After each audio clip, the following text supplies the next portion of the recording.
What's happening, guys? What's going on? Let me throw this back on. Hold on. We got to do this first. We got to do this first because that's not how you got to start the show. 1 second. Let me throw this back on. Ready? Now tell me how you like it.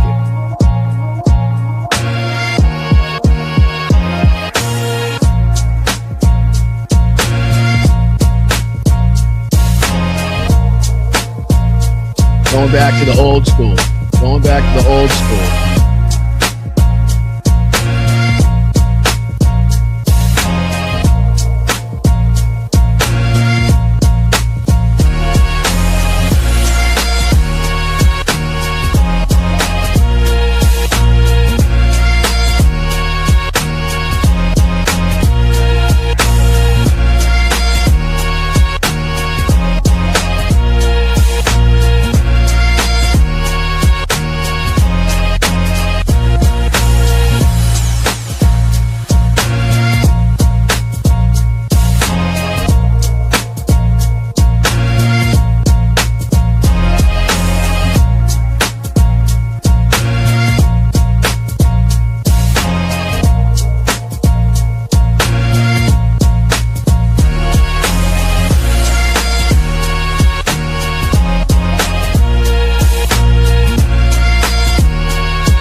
Guys, what's happening? What's going on? Welcome back to the show. We had to do that. Couldn't do the cold opening like SNL. You just can't do a cold opening like that. What I did forget to do is set that as the intro video. So that's my mistake. But the OGs will remember the old beat. I'm not even sure. The OGs might even struggle to remember the old intro like that. But I appreciate you guys once again for joining me. It is July 2nd. It's Thursday. Hit that like button on the way in. Subscribe to the channel. We're going to be diving into a lot more of Donald Trump's, financial disclosure. As we figured, a lot more people have been digging through that, finding a lot more of the Easter eggs, finding a lot more about the dirty details of the staggering corruption that we've seen from this release. And again, begs the question, if this is what Donald Trump was willing for the American public and for the world to see, what's behind the scenes that we don't know about? A lot of people now suspecting that the $2.2 billion is what you'd call a conservative estimate as far as the amount of money he's been able to pocket, the amount of money his family's been able to pocket. So we're going to go through all of that. Before we get into all the stories, what do you say we bring in the chat? You guys deserve some screen time, as always. Thank you so much for getting us towards our goal. I just realized before the show, I don't think I've ever done a Q&A with the chat. So that'll give us some incentive to hit that goal today. Thank you so much for getting us to the goal last night. Great show last night. I wonder if everybody's still recovered from the laughter. My stomach is a little sore. My ribs and abs are a little sore from the laughter we were going through last night watching Donald Trump talk to Teddy Roosevelt. Oh, I had to watch it back. I'm going to try to get a clip out after the show of that moment last night because it's just too good. It's just too goddamn good. And what's on my shirt? All right, get that thing off my shirt. What's up, Twiggy? I see you over there on Twitch. What's going on? What's up, No Money G? What's up, Alan? Appreciate you, Dame Dog. Thank you, Roxanne. What's up, Jackie? What's up, Willie? What's going on, brother? What's happening? What's up, Laurie? What's going on, Patui? Much appreciated. Thank you for everybody, like I said, starting us off in the right direction over there towards our goal. Thank you to the mods. Thank you to Tiff. Thank you to everybody else that's responsible for keeping that chat a safe place. Much appreciated for everybody filtering in. What's up, Roxy? What's up, Don? Good to see you. Guys got to make it like, come on. Don knows the role. He knows what's going on. He knows what's happening. I appreciate you. Thank you. What's going on, Alvin? What's up, Leron? Good to see you, brother. What's up, Ian? Greetings, my friend. Greetings. Welcome in. Welcome in. Make sure you hit that like button. All right. So a few of the things we're going to be discussing today. Obviously, like I said, Trump's financial disclosure, more being revealed from that. We're going to talk about where this ranks, where Donald Trump administration actually ranks in terms of historical autocrats and dictators and leaders of regimes that have been known widely for their theft from either their countries or whatever they were kind of in charge of at that time. So we'll be kind of showing you where it fits in line. And I think you'll be surprised or maybe not surprised as to kind of how high on the list this is as far as just blatant acts of corruption and people profiting off of their power and their circumstances in the White House. We also have a couple clips from One's from Sheila Fogarty and Emily Maitlis over there on LBC from the UK, discussing this staggering level of corruption. So I want to see what people are saying from outside of the country as well. We also have a video from Mr. Thicky Thicky Dum Dum, kind of giving us a rundown on Donald Trump's corruption as well. I thought that would be good to get into. We also have another Good Liars video. They're at the reflecting pool. It's not a very long one. They just got this one guy that's known to be at these Trump rallies who said he's willing to drink the water in the reflecting pool. Doesn't actually do it because obviously they've been dumping hydrogen peroxide and shit in there, and the algae might kind of keep you away from that as well. But the Good Liars have that on video. We have the Israeli chief negotiator now admitting that Netanyahu repeatedly turned down truce deals that would have saved the hostages. So how many times we heard, all Hamas has to do, all they got to do is give up the hostages, and this thing will end today. We've seen the treatment not only by the IDF, by the Israelis of their own hostages as well, the lack of care and concern shown with the bombing campaigns. So this kind of fits in line with what we expected and what we knew to begin with. And then obviously we're going to be talking about the Russian strikes inside of Ukraine, which have killed, I thought I saw, just before I came on, at least 20 in Ukraine. I'm sure that could be even more by the time we actually get into that story after an 11-hour barrage. So we got Preston Stewart video to get into as well, and then a few more on the side that I've pulled up in case we run out of time or in case we need something else to talk about. But much appreciated to the chat for sticking with me. Like I said, great show last night, great showing last night by the chat. What do you say we get into it? Because I'm really I'm putting my money where my mouth is, guys, okay? I'm showing my confidence in you guys. By setting up my trip to Estonia, setting up my trip, and eventually we'll end up in Kyiv to hand over these vehicles. We're only 85% of the way there. We've gone up another couple donations, but we're still at 85%. But I am so confident in that you guys were going to be able to get this done in the next couple weeks that I'm already making the plans to get there and to hand this vehicle over.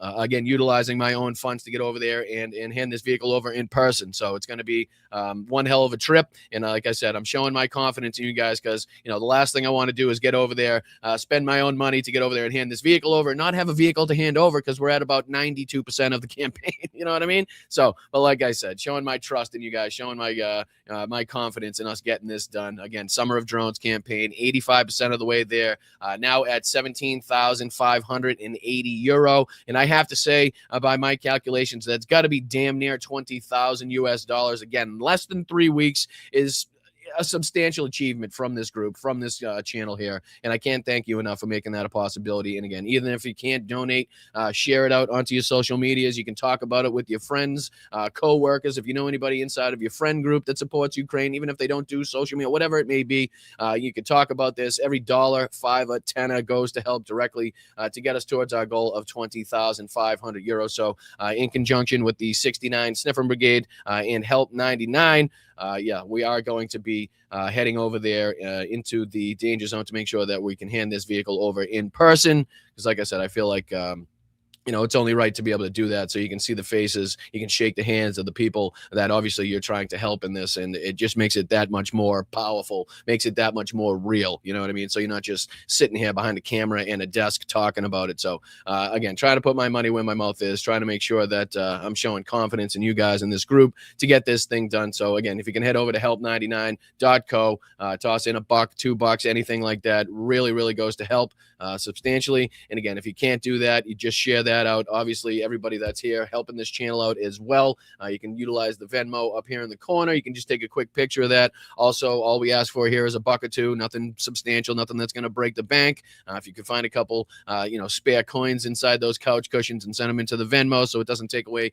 from any other aspect of your daily life. Believe me, I understand how difficult times are right now, how much people are struggling to put food on the table, to make sure that ends meeting, is a real worry, especially people on fixed incomes, people that, have worked their entire lives, have saved what they thought was going to be the appropriate nest egg. And just to see that nest egg dwindle, to see the prices increase at such a dramatic rate that they can't even keep up with what they thought was going to be enough to live off of. So I completely understand. That's why I say share the show out, all the free stuff. If you can share, subscribe, even if you can't chip in $1, all goes to substantially help the growth of this channel. and I really do appreciate you for trying to get us towards our goal of 25,000 subscribers before midterm election. So very much appreciated. Again, you can sign over. You can sign up at patreon.com, help become the backbone of this community, along with the YouTube memberships here just underneath me. You can also gift out those memberships to people in the chat.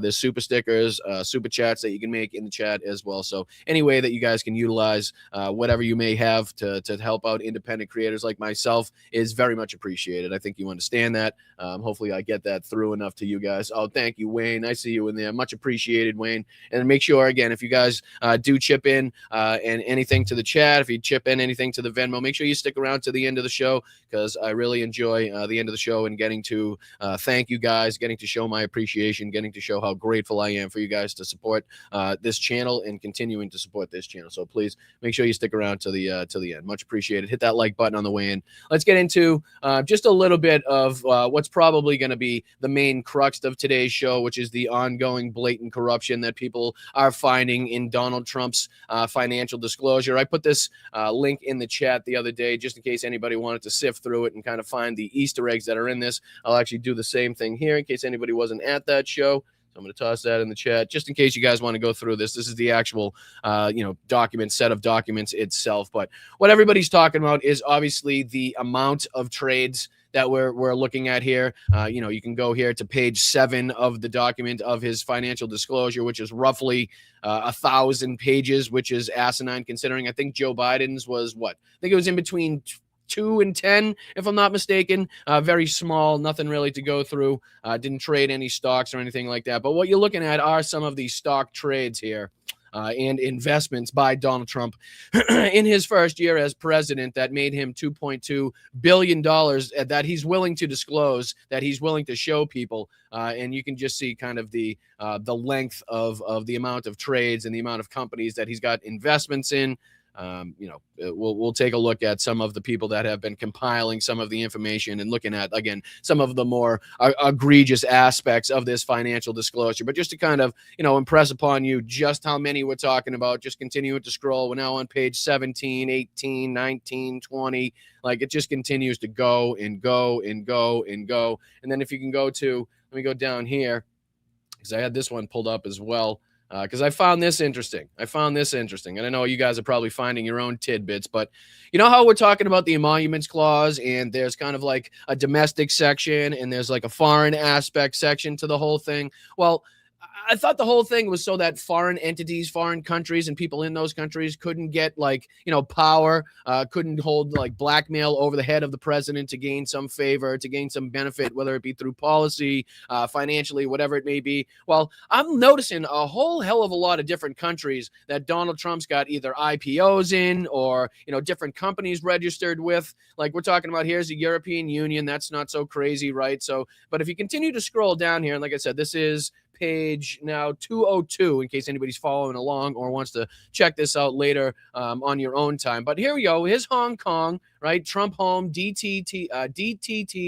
Operations LLC, Hong Kong, HKIPD, Trump Home, registered. And then it goes through here, basically the class and description, which says armchairs, beds, bookcases, plastic boxes, wooden boxes, break fronts, buffets, bunk beds, benches, workbenches, wood barrels, bed frames, bedroom furniture, like a whole list of things here, which is just like really odd for Donald Trump to have any involvement in, especially when we're talking about, coming out of Hong Kong, at least for the IPD that he's got. So we got Hong Kong here. We got India, right? Real estate services, namely listing, leasing, financing, managing commercial, residential, and hotel property. There's another one for India. Education, providing of training, entertainment, sporting, and cultural activities, provision of recreation, amusement, and sports facilities.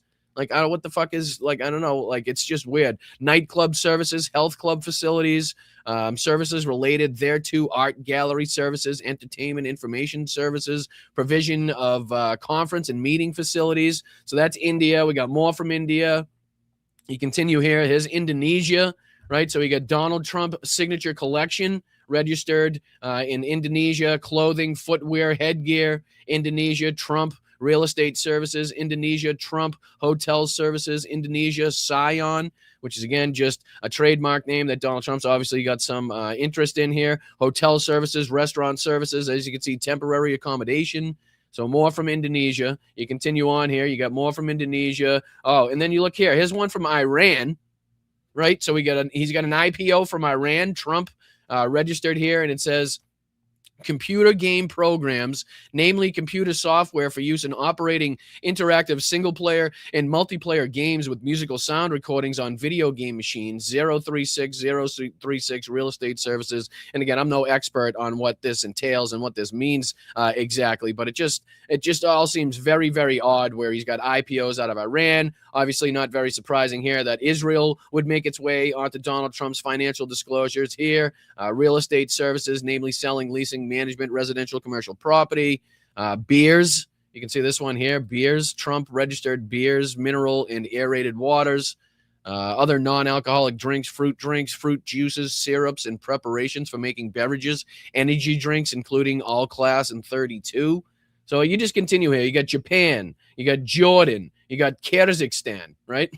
Like you got Macau, a bunch in Macau, Mexico, Morocco, Oman. Like it's almost pretty much every country on earth. Panama, Peru, Qatar, Russia. Not too crazy to see that Russia has made its way onto Donald Trump's financial disclosure. So we got Iran, we got Russia, we got Qatar, we got UAE, right? So let's see what's going on here. What's he doing? What's going on with Russia? So Russia is, so it's a Rospatent. So I'm going to say that's just a patent in Russia, which is the Trump International Hotel and Tower, right? So real estate services. Another one from Russia, which is Trump Tower. Another one from Russia here, Trump Tower. Another one from Russia, which is just Trump, the trademark name, which is alcoholic beverages. So is Donald Trump selling beer or alcoholic beverages under the trademark and the name of Donald Trump in Russia? Or did he have a patent coming from Russia? Or is that the Trump vodka? You know what I mean? I don't know. It's just strange that the entire process, the entire fucking goal of the emoluments clause basically is to stop the president of the United States from having dealings with, or again, other foreign assets being able to hold over some sort of financial liability, again, blackmail in any way, shape, or form. So we got Saudi Arabia, right? And it just continues. Singapore, South Africa, Switzerland, Tajikistan, Thailand, Turkey. And again, maybe you guys are more up to speed and up to date. Here's Ukraine, United Arab Emirates we've seen. So Trump International Golf Club in UAE. What's the Ukraine one? Trump Hotel and Accommodation Services, Business Management of Hotels, Health Spa Services. Trump. I mean, it's unbelievable. And again, the length of this is another way in which he's trying to kind of obfuscate all of this bullshit, right? Being in nearly 1,000 pages long. Clearly, it's going to take a lot of people a long time to kind of sift through all of the madness and pull out the juicy details to look through. So that's kind of, again, the Steve Bannification of the corruption. Again, being president of the United States, just throw so much at them that, eventually some of it's going to sneak through. They're not going to be able to stop all of it. Here's some in the UK. Let's see what else we got here. Obviously, a bunch in the U.S., as it says here. Anybody else? Uzbekistan, Uruguay, Taiwan, South Korea, Panama, Philippines, China, Dominican Republic. I mean, it just never ends. Australia. I mean, you'd probably be easy to list the countries that we haven't seen so far. There's probably less of them.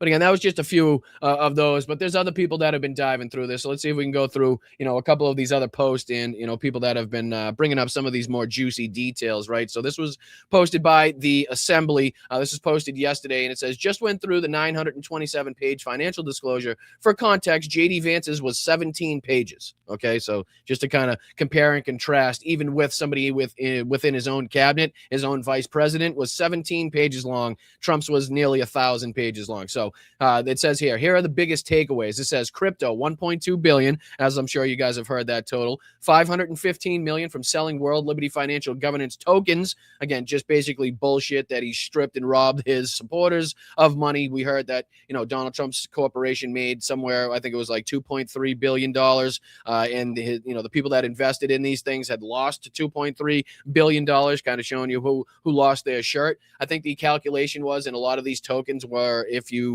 you if you got in a little bit on the later side and you invested $10,000, that $10,000 is now worth about $45 in some of these cases. So, just to show you how much people actually lost. It says $65 million from equity sales in the World Liberty Financial Holding Company, $635 million in royalties from Trump Celebration coins via CIC Digital. Retail investors in most of these got wiped out as prices crashed. The proceeds to the family were still massive. Stock trading was surprisingly active, with big individual trades in the $5 million to $25 million range. Once noticeable cluster on August 18th, 2025, successive buys of Apple, Microsoft, and NVIDIA. Holdings include $5 million plus in NVIDIA, $5 million plus in Apple, and $1 million plus in Palantir, hundreds of individual names in total. Real estate and clubs brought in over $290 million for Trump. Mar-a-Lago revenue jumped hard from all of the high-profile visitors, plus tens of millions from overseas properties deals in UAE, Saudi Arabia, Qatar, Romania, Vietnam. He's got more from brand income, the watches that we talked about, $4.7 million, Bibles, sneakers, fragrances, guitars, books, hundreds of thousands of dollars each, over $86 million just from legal settlements with media companies that he sued for ridiculous reasons. Melania had her own line of items for her documentary and NFTs, and then they go on to kind of note some of the odd stuff, not that all of this isn't odd. Gold bars valued at $500,000 to $1 million, gifts of over $370K, including a $250,000 statue of Trump from the assassination attempt. The takeaway, the scale of the crypto windfall while in office is the biggest headline.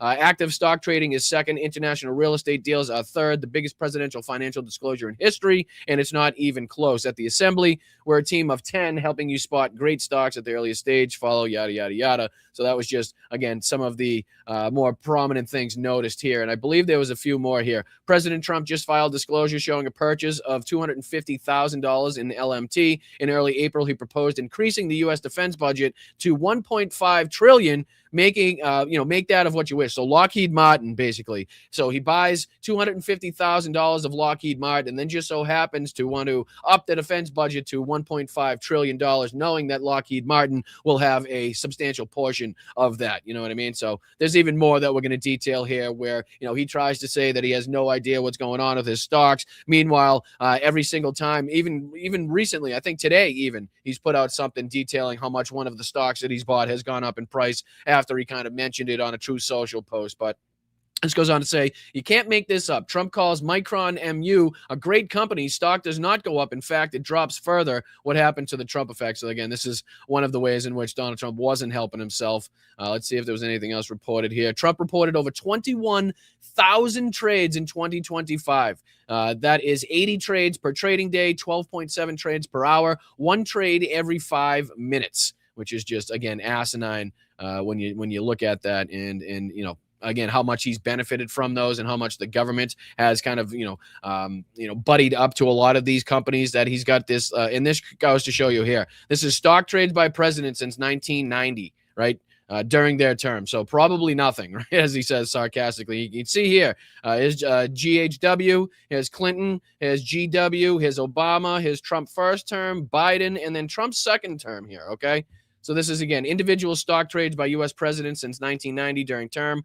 Source, financial disclosures and CBS investigations. Graph created by Green Dragon headquarters. And again, you can't see anything. Can't see shit. You got some here you can see in Trump's first term, and then all of a sudden you got this ginormous explosion here from Donald Trump in his second administration. Again, just in the first year we're talking about as well. So there was a few more people that noticed a couple other things.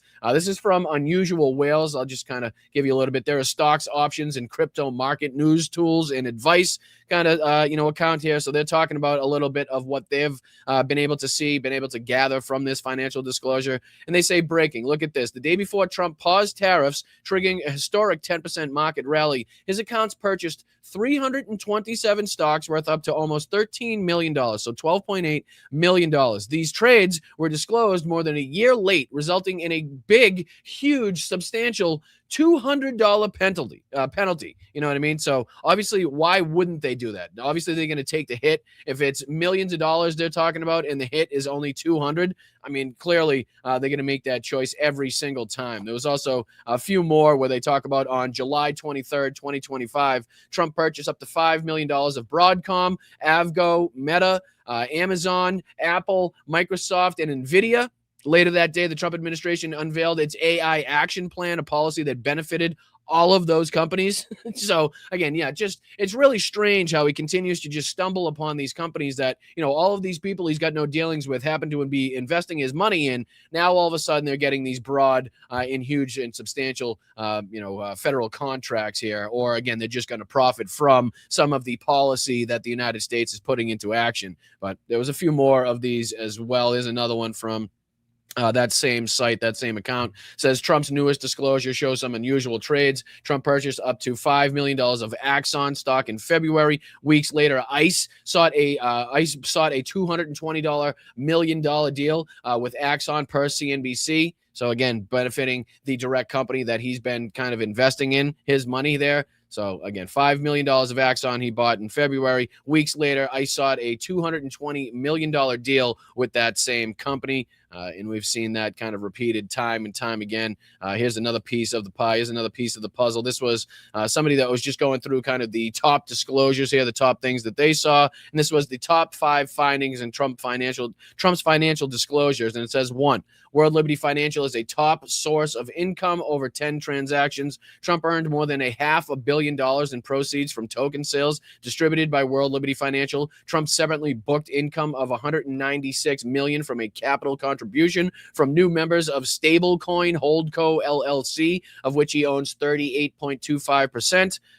2, foreign real estate ventures provide substantial funding. Trump made more than $58 million in licensing fees associated with foreign real estate projects, including at least $11 million, almost $12 million in Dubai, $10 million in Abu Dhabi, $9.2 million in Saudi Arabia, $5.25 in Doha, Qatar, $5 million in Bucharest, and $5 million in Vietnam. Trump made far more trades than previously known. Trump reported more than 21,000 trades across 8 investment accounts in 2025, averaging 80 trades per day. That is almost 24 times the number of transactions previously disclosed. So again, what else is he hiding behind the scenes? What else don't we know? How much else has he been able to pocket? How much else has his family been able to pocket, through these transactions that they're not willing to disclose on these financial disclosures? Again, you have to ask that question. You have to ask that question.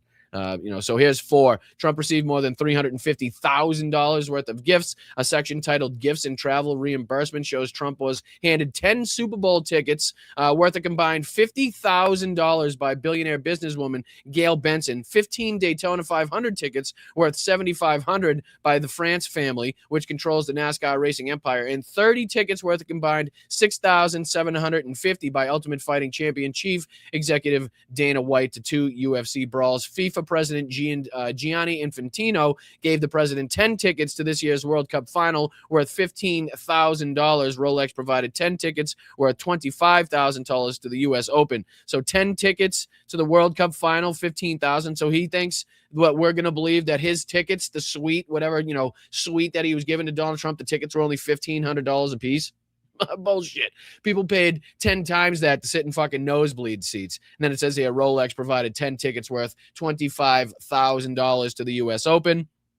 Vance also has substantial outside financial interest. Vice President J.D. Vance's 2025 financial disclosure, which was also published on Tuesday, is 17 pages long. He last year booked between $1 million and $5 million in royalties from his memoir Hillbilly Elegy. Vance disclosed income of between $100,000 and $1 million stemming from a promissory note issued by Narya Capital, the venture capital firm he co-founded in 2020, and income of between $100,000 and $1 million from a fund called Rise of the Rest Seed Fund, where he was formerly managing. He was a managing partner there. So again, people just going through this and picking out the little Easter eggs that I'm sure are going to continue to come as people sift through the 1,000-page document. But, it's not a surprise because this is something that was put out by the New York Times. And I believe this was previously reported on. But this is does Trump worry about the conflict of interest? And he said directly to the person that was, interviewing him, that he found out that nobody cared. So basically, the question was, and we'll go through the question, what was the difference? Why, take the changes or go through the kind of, the rigmarole that he attempted or, wanted people to believe that he went through in his first term of kind of, disassociating himself with his companies. Obviously, we know he didn't, but people are asking him, like, why the change? Why, obviously, the big shift in the second administration? And basically said that, quote, he found out that nobody cared and that he was allowed to basically be as corrupt as humanly possible to profit as much as humanly possible based off of his likeness, based off his power as president of the United States, and then obviously allow his family to profit as much as they possibly can, and then people surrounding him in his administration to profit as much as they possibly can as well. It says here, American presidents have generally tried to avoid appearing to profit from the office. President Trump has chosen a different path. And again, we don't have to go through too much. I just want to read a couple paragraphs. It says, President Trump returned to the White House with an epiphany about mixing business and politics during his first term in office. He says, quote, I found out that nobody cared. And then at the end of that quote, he says, I'm allowed to. It says, Mr. Trump told the New York Times in January, revealing a remarkable indifference to potential conflicts of interest, which is, again, the understatement of the century. That was months before Mr. Trump's latest financial disclosure. So like I said, I thought that was a couple months ago that he said this. Revealed on Tuesday that he made about $1.4 billion from his family's cryptocurrency business during his first year back in office, even as the Trump administration has relaxed regulation of crypto companies, which is, again, showing you not only the understanding that they have, but the willingness to perpetrate that through policy to make sure that they can profit even more. It says here, by tradition, American presidents have generally tried to avoid appearing to profit from the presidency, often taking actions to separate themselves from the kinds of corporate entanglements that could create conflicts of interest. Again, the main piece of evidence, the main kind of example that we show is obviously Jimmy Carter with the peanut farm. And again, if you're comparing that to Donald Trump, boy, oh boy, are you going to have a surprise at the end of that one, especially the people that continue to bring up Hunter Biden, and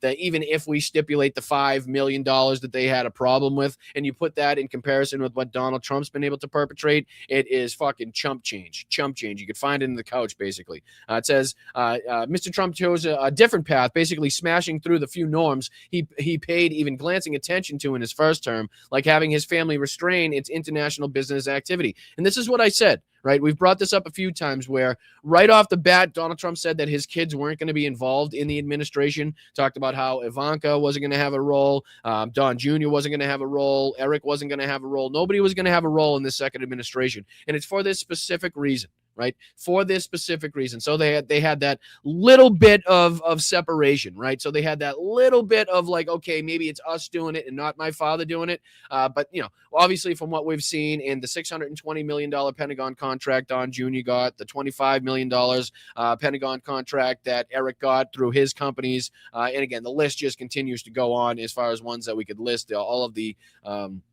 all of the acts of the corruption that their family has profited from would be here all goddamn show. But he said this, he said, I got no credit in my first term. So basically nobody praised him enough for doing the things that he alleged he was doing, but wasn't really doing. So people didn't, clap enough for him for doing that bullshit, but still profiting off of the first term. He says now he and his family have amassed a mammoth windfall. And so far, at least, Mr. Trump appears largely unconcerned that he will face any kind of political fallout that would discourage other leaders from similar money-making endeavors. Even before the release of his financial filing, polling showed disapproval among Americans when it came to Mr. Trump's handling of his family business. One Pew Research Center found more than 60% of Americans felt that Mr. Trump in his second term definitely or probably had improperly used the office of the presidency to enrich himself, friends, and his family. That same poll found that nearly 2/3 of Americans believe that Mr. Trump had not set a high moral standard for the presidency, which is, again, the understatement of the century. Overall, Mr. Trump pulled in at least $2.2 billion for during his first year back in office, a figure that includes other parts of his vast holdings like real estate assets. That is compared with at least $622 million in his enterprises brought in for all of 2024 before he returned to the White House. So again, profiting far more from his time as president from politics than he ever did through business ventures in real estate. As the businessman that he thinks he is. Right. It also says that it eclipses the revenue reported by Mr. Trump's family business in 2020. 2020, the last full year of his first term, when it suffered steep declines as the pandemic upended the hospitality industry. In his first term, Mr. Trump's family business promised not to make foreign deals while Mr. Trump was in office. Remember that? Remember how far removed we are from that, of them promising not to make foreign deals? Like, look at where we are right now. Okay, look at all the foreign deals they've done, right? Whether it's the tungsten deals, whether it's with Ambani in India. I mean, again, the list is endless. It's crazy. Mr. Trump's family promised not to make foreign deals while Mr. Trump was in office, but in his return to the White House, Mr. Trump's sons have shifted the focus of the family business from domestic real estate to financial deals that monetize the Trump's name, renewing questions over conflict of interest. Mr. Trump is also benefiting particularly from the cryptocurrency industry, even as his administration guts the primary regulator of the industry. And I think there was even something in here that showed just how much he was making in comparison to the crypto world. I think Donald Trump made more than any of the crypto companies actually made, if I'm not mistaken. Again, correct me if I'm wrong in the chat, but I believe I saw a graph kind of stipulating something along those lines. But let's see if there's anything else. This is unprecedented level of conflict of interest and what appears to be some corruption. Obviously, that's, again, the understatement of the century. It's just ethically odious. Somebody else called it. I never speak to any of the people that run my money, which is what Donald Trump was saying, again, in front of the new Qatari jet as he was questioned about that, I believe, yesterday. Again, you can see him here getting off of that new Qatari jet that, American taxpayers spent. We don't know how much to refurbish and to make so that it was, secure and not wired for sound or wired for something else, based upon who was giving that to us. But, we can put this into other terms as well. Because I know a lot of people are looking upon this. You hear the number 2.2 billion, thinking that's kind of on the low end, a conservative estimate. And if Donald Trump's willing to put that out as far as his financial disclosure, clearly there's shit behind the scenes that he's not willing to disclose. That's just kind of the method. That's just kind of the way Donald Trump handles himself. That's the way he does business. So when he's got something in his right hand that he's showing you, there's definitely something in his left hand that he's trying to get past you. That's what you can kind of learn from Donald Trump. But I just kind of put this in just to kind of show you and document some of the most corrupt leaders in history. Okay, we're talking about in history. Doesn't matter if it's the United States, doesn't matter if it's Europe, Africa, Asia. We're talking about in history. So let's just go through a couple of these and we'll talk about the estimated funds that they either embezzled, stole, robbed, pillaged, plundered, whatever you want to say. And then we'll compare Donald Trump's 2.2 billion. Some, again, like I said, putting that on the low side. Some think even that's like somewhere around 5 to 7 billion, if we were to learn everything that he was involved in. But let's just go through the list here, because this says the absolute volume of stolen cash and assets defines the baseline for modern and historical kleptocracy rankings. Okay, so we'll just go through a few of them. So it goes by, leader of the country, right? And then it talks about the reign of their term, so the year that they were in power, and then the amount of money that they were estimated to have embezzled. And then it talks about the main corruption method, the way that they utilized, the methods that they utilized to get that money. So we'll just go through a few of them. This is Mohammed Suharto of Indonesia. I'm sure a lot of you have probably heard this term in history if you've studied up at all. And he was in power from 1967 to 1998 in Indonesia, like I said. And he is estimated to have stolen or embezzled from $15 billion to $35 billion. And he used that by channeling state contracts into private family-run foundations and granted monopolies to close allies. Now, does that sound fucking familiar? Huh? Does that sound familiar? Channeling state contracts into private family-run foundations.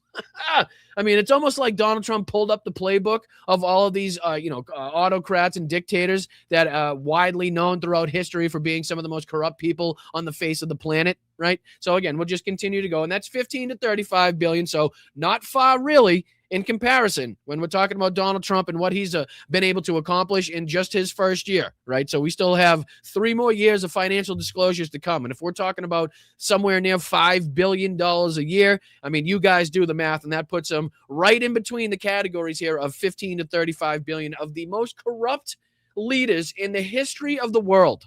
Okay, this is, again, the history of the world. So we'll continue here. This is Ferdinand Marcos, who is from the Philippines. He was in power from 65 to 1986. And again, the amount of money that he is estimated to have embezzled or stolen is $5 billion to $10 billion. So we're already right there, okay? We're already fucking right there on the top 5. We're definitely in the top 5 as far as Donald Trump is concerned, right off the goddamn bat. So anybody that says that this is like, oh, this is normal day, just a normal day at the office, nothing to see here. here, pull up this list and kind of, put it into perspective for the people.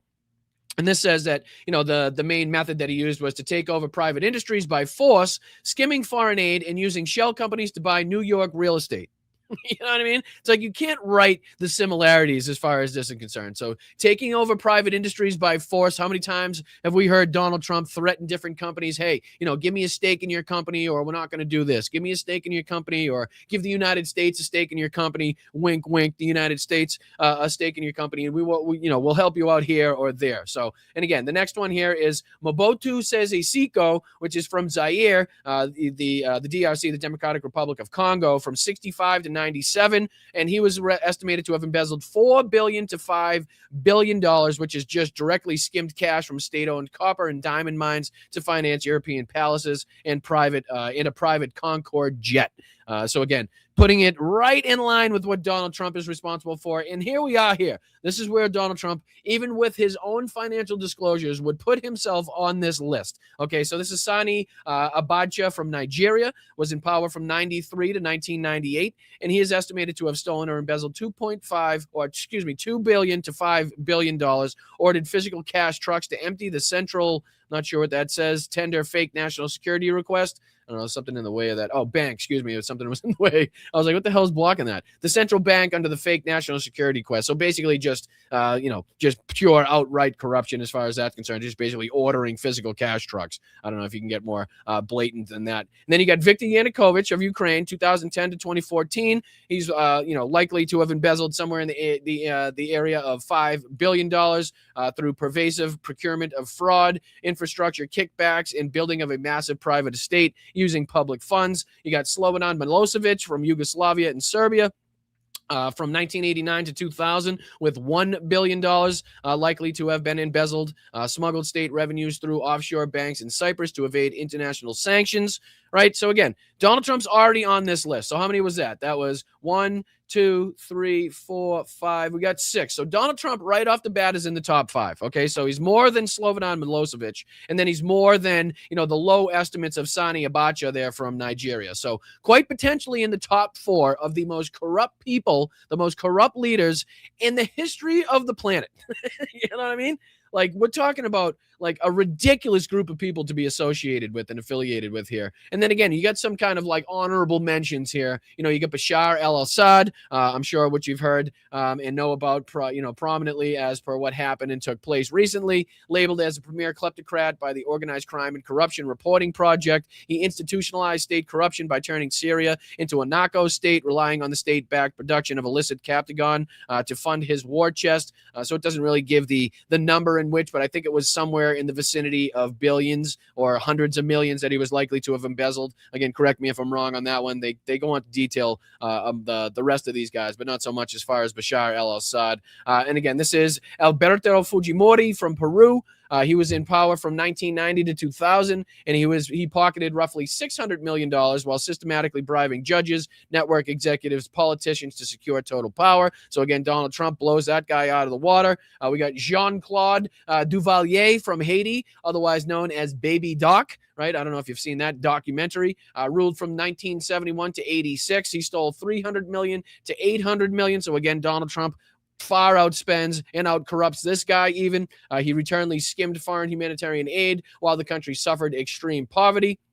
Obviously, Vladimir Putin has to be in this category, has to be in this discussion with multi billions of dollars. Again, the true amount is impossible to know at this joint, at this point in time. But, we can only speculate that it is, again, in the hundreds and hundreds and hundreds of billions of dollars that he's been able to kind of skim or embezzle from his own country. You got here from Equatorial Guinea, serving as vice president alongside his dictator father. He forced global asset forfeiture trials using stolen national oil revenue to buy millions in luxury sports cars, mansions, and private jets. Again, not given a specific dollar amount, but obviously you can see here. Let's see if there's anybody else here. We can see William Ruto of Kenya.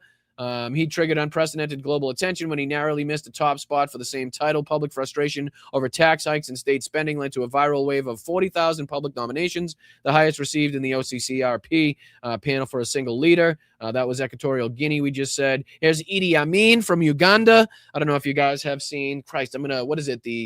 Scotland's Last something. Damn it, I'm forgetting the name of the movie, but it's a good flick. The Last King of Scotland. I should have just kept reading. Idi Amin of Uganda, who embezzled state funds. His erratic behavior and terrifying rule became a major cultural touch point. Again, detailed in the movie there, The Last King of Scotland, which brilliantly showcases his personal paranoia, as it says there. But he dismantled Uganda's civil infrastructure, obviously embezzled millions. You got Fulgencio Batista in Cuba. You got Imelda Marcos of the Philippines. You get the Roman Emperor Nero, right? You got King Leopold II from Belgium. You got Rana Velnova from Madagascar. Just again, the list of people that is surrounding Donald Trump as far as the levels of corruptions now is just astounding. It really is fucking astounding to be able to prove now, rightfully, even with just what he's released in his own financial disclosures, that he belongs on this list of the most corrupt people in the history of the fucking planet. You know what I mean? Is crazy at this point in time. But again, it only begs the question, what don't we know? You know what I mean? If that's what he's willing to show us, if that's what he's willing to put out to people, if that's what he wants people to understand, if that's what he wants put out there to the media for them to talk about, what else don't we know? And how much is the real bottom line? What is the real figure amount that Donald Trump's been able to profit and pocket, him and his family and Lutnick and the rest of these, Steve Witkoff, all of these people. But just wanted to show you guys that and kind of, like I said, impress upon you the types of people that Donald Trump is now in good company with. But all right, let's dive on here. Here's somebody else. This is Cody Dollar here. He's the thicky dum guy that we played in I think it was last week's show. But he's just kind of giving a broad general overview for people that kind of aren't up to speed on all of the criminality, all of the corruption. So I just wanted to play this. He's pretty good at what he does, and just kind of giving you the facts and the figures, and like I said, just the general outline of what's going on. So what do you say we can get into this? If you could hit that like button, I'd very much appreciate that. If you could subscribe to the channel, we're trying to get to 25,000 subscribers before midterm elections, and it's only with your help that we're going to be able to get there. Again, we're going to have to talk about some show notes, some changes in show times. Again, heading over to Estonia, heading over to Ukraine to deliver the NAFO 3.0 truck to the Ukrainian military in the upcoming weeks. Obviously means that hopefully we're going to get to do some more live streams. I can bring you along for the ride a little bit more than I was able to last time in the last humanitarian aid convoy. That was a lot more, I want to say, hush, a lot more secretive for good reason, right? Understandably so. So I'm hoping that I'll get the opportunity to bring you guys some more content, obviously live and in person while I'm there, and then obviously some more edited content that I can bring back for us to watch later as well. But before I get ahead of myself, thank you guys for everybody utilizing the Venmo, supporting this channel, supporting our endeavors here, supporting our passions in this community. Thank you so much to everybody signed up at the Patreon at patreon.com/Boston Brian.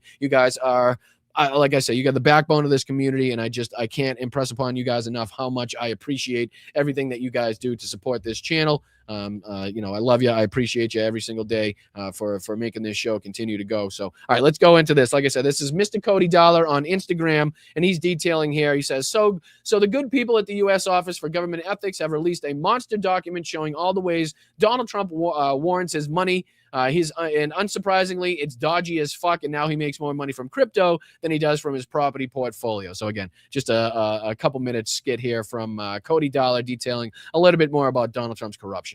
So you don't know how this crusty orange ball sack, who looks like he's just been dug out of a block of Neolithic pack ice made of mammoth shit, made all of his money last year. But you don't want to look like a thicky dum-dum in front of all your mates. Here's a quick rundown before you're physically crushed by the largest conflict of interest ever registered. So the President and Vice President Dickhead of the United States are legally obliged to declare where they receive their income from each year. As a result, the US Office for Government Ethics released a 927-page document yesterday showing that Trumpty Dumpty made $2.2 billion last year year alone. The source of $1.2 billion worth of that income was from crypto. Specifically, crypto Trumpty Dumpty created with his own fucking face on it. Now, the reason this is important is because it directly shows that Donald Trump has been using the office of president to benefit himself and his family. For example, Donald made $500 million from his World Liberty Bank business, which created a crypto stablecoin called USD1. USD1 was the crypto stablecoin that was used to pay the UFC fighters who fought on the lawn of the White House as part of the USA's 250th anniversary and basically received free advertisement off the back of the American people. But that's not the only crypto coin Trump has. Oh no! He also made $635 million from Celebration Coin, which is the company behind the Trump meme coin, which was created 3 days before he was inaugurated, meaning this moment alone made Trump over $500 million. I, Donald John Trump,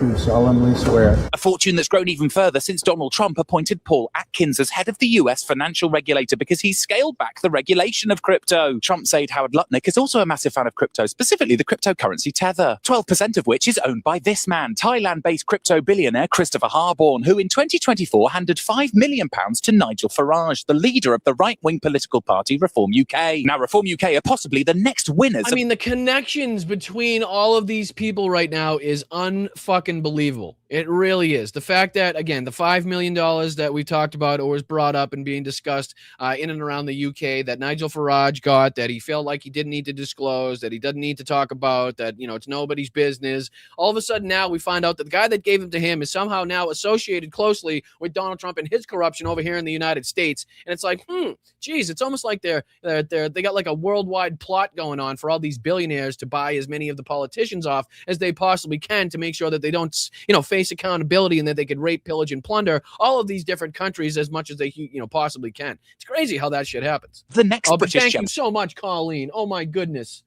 Much appreciated, Colleen. That is unbelievable. Colleen just sent in $100 super chat. Let's go for your safe and informative visit, informative Ukraine visit. Thank you so much, Colleen. Very much appreciated. And again, it's an honor and a privilege not to be able to represent this community over there, but to be able to represent this community and going over there and handing over a vehicle for these frontline troops to be able to utilize. And again, to be able to bring you guys any of the facts, the coverage. Hopefully I can speak to, some military members. Hopefully I can speak to some other representatives. I'm hoping to, turn this into maybe a little bit of a longer journey, maybe travel a little bit further east and kind of bring you guys as much coverage as possible. I don't know if that's going to be possible. I know there's probably some permits and some paperwork that I need to fill out. So I don't know with the time frame that I have if that necessarily is going to be possible, but I'm going to try my best. Hopefully we can link up with Philip Bittner while I'm there, and maybe we could do a podcast or a live stream, whatever it may be. But again, it's an honor and a privilege to be able to represent this community. And thank you so much, Colleen, for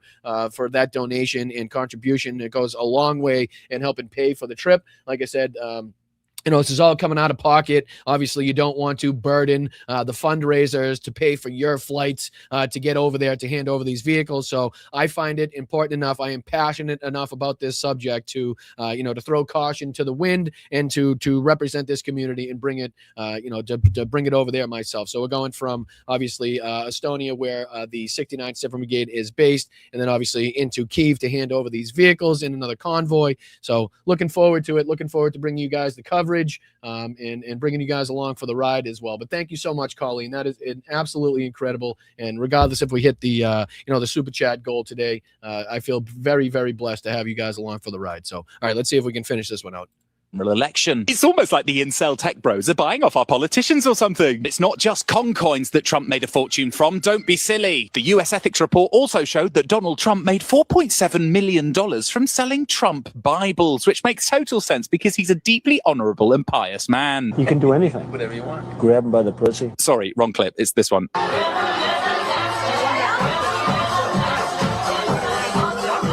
Sorry, wrong clip again. Yep, pictures will do. He's a deeply honorable and pious man. Trump cologne, sneakers, and watches were also big sellers. You'd look like a super cool dude wearing this stuff. Anyway, to put into perspective how many places Trumpty Dumpty gets his money from, the US ethics report was, as I said, 927 pages long. Joe Biden's was 11. So you don't know how this crusty orange ball sack, who looks like he's just been dug out of a block of Neolithic... This crusty orange ball sack. Again, he's very good at what he does. just kind of getting everybody filled in on not only who's connected to this, but obviously the extent of the corruption as well. But we know the sentiment here in the United States. I think even Fox News, Dana Perino brought this up the other day on Fox News. We played the clip where the sentiment in this country is definitely the overarching sentiment of why the fuck am I struggling while watching this president profit more than anybody else in the history of the fucking planet has profited off of the presidency and flying around on $400 million Qatari jets that us, the U.S. taxpayer paid to fucking refurbish so that he could take it along for the ride after his presidency's done, and he can have it associated or attached with his little library that he's got going on there, right? So again, all of these things that we know we're feeling here. I'm curious what people outside of this country view, like, what they see when they view this, what they think when they hear about this corruption, these levels of corruption and the amount that he's been able to make. So I just want to throw this on the screen. And again, this is Sheila Fogarty of LBC, and she's on with Emily Maitlis. Emily Maitlis is on with I think it's the news podcast. I'm forgetting the name of it, but we've taken a look at a few of her clips before. I'm sure you'll recognize her, but just want to go through a little bit of what they think about this, what they're saying about this, how they view this, because it's always good to get the outside perspective. We've kind of, we can understand what the feeling is here in the United States and how pissed off people here, but I'm curious if others view this as corrupt as we see this being here in the United States. So like I said, I'm going to speed this up just a touch so we can get through just a touch more of it, and we'll go through just a couple minutes of this. I appreciate you guys. If you could hit that like button, subscribe to the channel, that would be a very, oh my goodness, hold on. Whoa. Dyslexic fingers. Oh my goodness gracious. Thank you so much, guys. You guys are absolutely unbelievable. Unbelievable, you guys. Thank you so much for your contributions. Really, truly, it means the world to have you guys support us, again, in these ventures, in these very important missions that, we're passionate about here. I know not all channels are passionate about the same things. You guys in the chat may have your own passions, obviously. So I really appreciate you guys for supporting us the way that you guys continue to support us. So very much appreciate that. Colleen, again, thank you.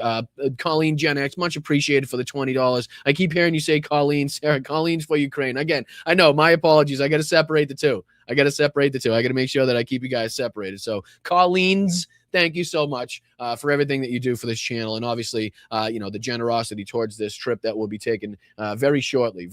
So thank you guys so much from the bottom of my heart. Very much appreciate what you guys are doing here for this channel, for this community, and for the Ukrainians, right? I mean, that's ultimately what we're trying to get done here. That's ultimately what we're doing here with this mission is just, helping out where we feel like our country is not stepping up, and obviously where other countries have not stepped up the way that they should be stepping up. So to see independent creators and independent communities like us and like this one right here step up like the way that you guys have, and raising again nearly $20,000 in less than 3 weeks is unfriggin' believable. So very much appreciative for you guys, very grateful for you guys. Thank you so much to both Colleens and everybody else in the chat. Make sure you stick around to the end, because we'll go over this again at the end of the show. Make sure to thank and highlight all of the people that were nice enough to contribute not only to the goal that we have here, but also to this upcoming trip. So much appreciated. Like I said, this is Sheila Fogarty and Emily Maitlis just talking about how Trump made more than $1 billion. I think they're focusing more on the crypto aspect, but overall the corruption is blatant and in your face, where they're going to have to comment on that anyway. So again, let's see if we can speed this up a touch. We'll get through a little bit of this. Hit that like button. Thank you to the mods. Thank you to the chat. Again, let's go. Donald Trump rather dwarfs that. He made more than, that's Emily Maitlis, you can hear laughing in the background. He made more than $1 billion last year. 1.4, thank you, from the business dealings in cryptocurrency. Before Emily tells us more about it, this was Donald Trump an hour ago whilst boarding the new Air Force One. Well, I've made a lot of money before I became president, and they invest my money, and I don't talk to them. I don't even speak to them. So I have many people, I don't know what they call closed accounts or something. You put your money in, and that's it. I don't talk to them. They're big institutions, and they run it. We already heard this, but we don't need to hear this again. I'm going to fast forward real quick. Well, you know why I'm profiting? Because the stock market's going up. What the hell? Like, is it somehow not lining up with the... Am I crazy, or is it not lining up with what's being said here? I don't know if they know what they're doing or not. He couldn't be more here we go. American if he tried, could he? You know what I mean by that? The kind of old school textbook, I got a lot of money. I shoot from the hip.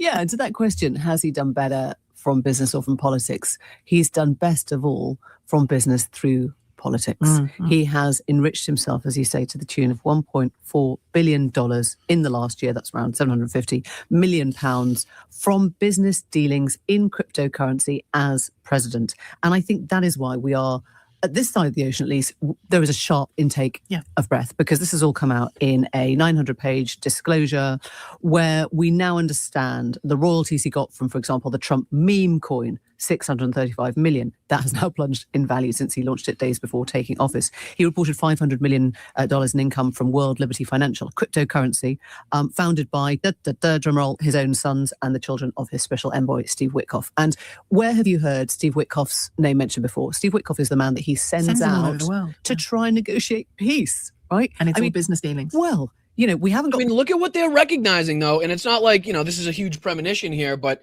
you know, what have we seen more of? We've seen more of Donald Trump's dealings get done. We've seen more of him benefiting and profiting off of the presidency. We've seen more of Steve Witkoff and his family profit. We've seen more of Howard Lutnick and his family profit, J.D. Vance profit, everybody profit, but we haven't seen peace deals done. So where he's sending Steve Witkoff and Jared Kushner, they seem to be really good at coming home with billions and billions of dollars in foreign deals through all of these different meetings that they got. Really shitty at doing fucking peace deals, though. You know, the guy that promised the war in Ukraine would be ended in 24 hours. The guy that said, you know, the war in Gaza would be ended as soon as he fucking was able to get, talk some sense into Benjamin Netanyahu. Meanwhile, we're still seeing the atrocities being committed. They're even making further pushes into Lebanon. So, I mean, all of the things that we could list, but, you know, they seem to be really good at making money for themselves and really shit at doing peace deals. But look at who they're sending. These are the people that they're sending. They're not sending the best of the best as far as negotiators. They're not sending the brightest and the most knowledgeable of people that are educated on these geopolitical areas and how to get these deals done and how to make these sides cooperate and coexist, where, you know, it's very nuanced and difficult to do so, and it takes a long friggin' time and a lot of people and a lot of cooperation and a lot of hard work and a lot of mundane talks to make these peace deals an actual fucking thing. Whereas you can go in there and in a heartbeat and maybe in 10, 20 hours get a couple fucking $1 billion deals done for you and your friends and your family, and then why the hell do you care about peace after that, right? I mean, you're probably making money on the expenditures of these weapons. You're probably making money on the the stock trades with Lockheed Martin, and obviously they're going to have to revamp the stockpiles of the U.S. military, so he's probably going to profit off of that. So, I mean, what they're noticing obviously is not kind of hidden behind the scenes by any stretch of the imagination, but it is blatantly in front of your face and obvious for you to see who they're sending to these peace negotiations and deal signings and all of this bullshit. And what they're not walking away with is peace. What they are walking away with is really fat fucking pockets for everybody that's involved and associated with this administration. Peace in Ukraine. What's up, Mark? What's going on, brother? Good to see you, my friend. Good to see you. Much appreciated for being here. Tell Elizabeth I said what's up. Hope you guys are well. What's going on, Jim?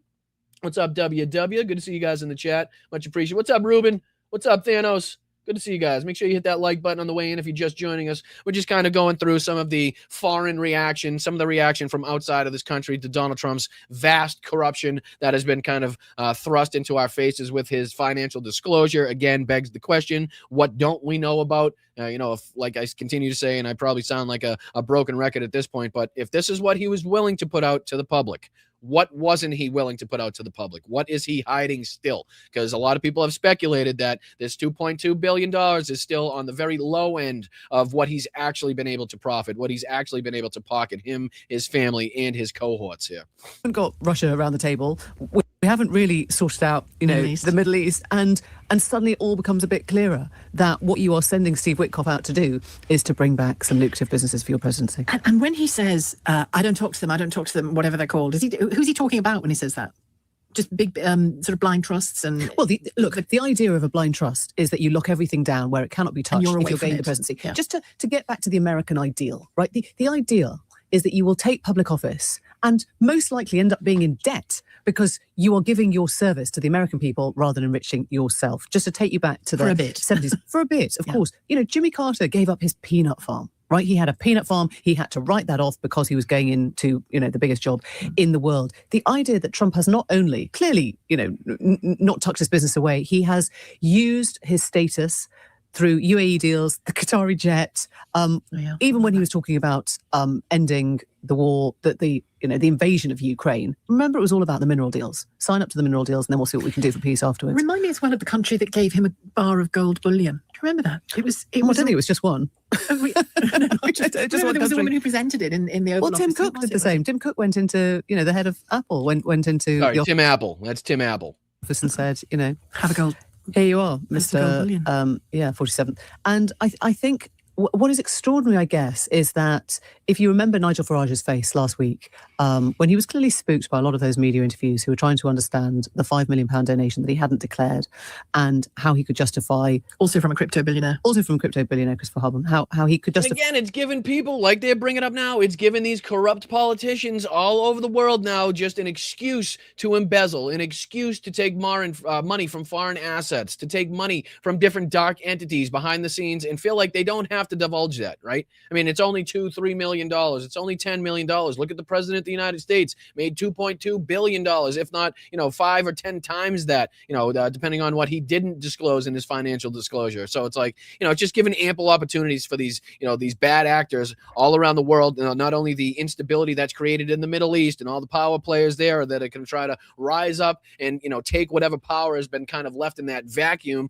through the Iranian leaders that have been eliminated and all the people that are fighting and vying for power there, and in general in other areas of the Middle East as well, where instability has reigned. Now, all of a sudden, they see this time to shine. And again, the aspect of kind of pushing people and pushing countries in this world to almost need to acquire a nuclear weapon, to have any hopes of having, equal footing on the negotiating table with the United States. If they decide to come knocking on the door, then it seems like it's almost pushing these countries to have to do this or to acquire or amass the biggest amount of stockpiles they possibly can, whether it be missiles, drones, anything they possibly can to make it, so that the United States or Israel kind of takes a second guess, takes a pause at least the next time they decide to enact some of these wars. That was for security, but also he kept on saying I could buy Ferraris if I want. I mean, he was talking to Nick Ferrari at the time, so the mind boggles.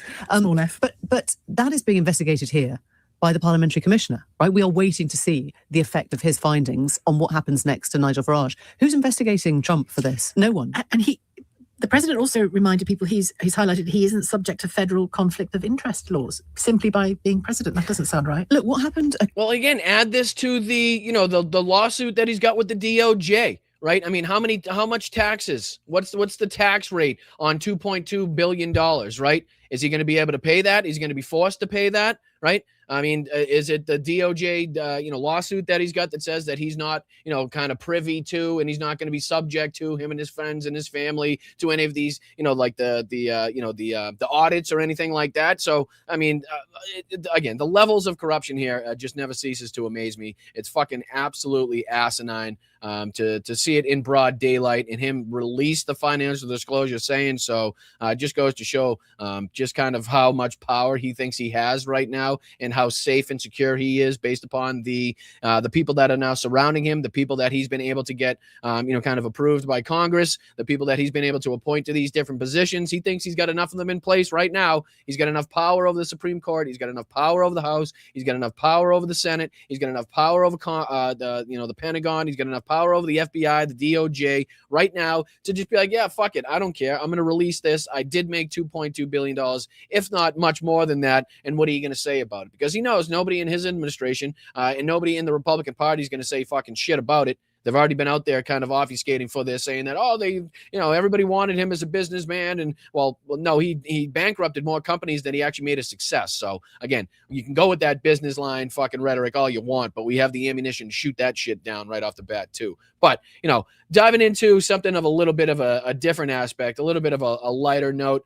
we're getting into, we got a Lego video here. It's not really on the light note, I got to say right off the bat, because they're already talking about they're already talking about Major Jason Watson. So there's already a Lego video that's come out with the active duty Air Force Major Jason Watson, who stood on the Capitol steps, talked about and held a sign saying that Donald Trump needs to be impeached, convicted, and removed. And again, just sacrificing more than could be possibly even kind of detailed, right? As far as his military service career, as far as his freedom, as far as his future, all of those things likely to see a court martial. We saw him arrested on the steps there. So that video is to come, but I just want to show this. This is kind of on the lighter side and the ridiculous side, the insane side. And we missed this again. Like I said, I know you guys watched a lot of it, a lot of Donald Trump's speech on with Hal, those of you who caught Hal's stream. So I didn't want to subject you to too much. So we only went over a couple clips, but this one is making the rounds now. A lot of people talking about this.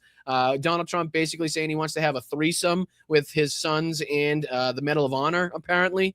So I just thought we could further laugh at Donald Trump's visit to the Theodore Roosevelt Presidential Library, like we did last night, which was a hoot. And I'm hopeful to get a clip from that show last night where we were all dying laughing together and putting that out after we get off today. So, all right, just this quick clip where Donald Trump just says the quiet part out loud, I guess. He can't stop thinking about threesomes and guys. And what he wants to do with that Medal of Honor. And another way in which to interpret this is the disrespect shown to people that sacrificed, that received the Medal of Honor posthumously. The people that went through these ridiculous, moments of heroism, whatever it may be that they did to deserve the Medal of Honor. Donald Trump saying that he's just going to appoint it to himself, and he's thought about it. And he continues to say that he's joking, but he says it time and time again. And he's definitely not joking. And now says that he's going to give one to either Don Jr. or Eric as well, which is, again, a further slap in the face to people that have served this country, which gives even further credence to, again,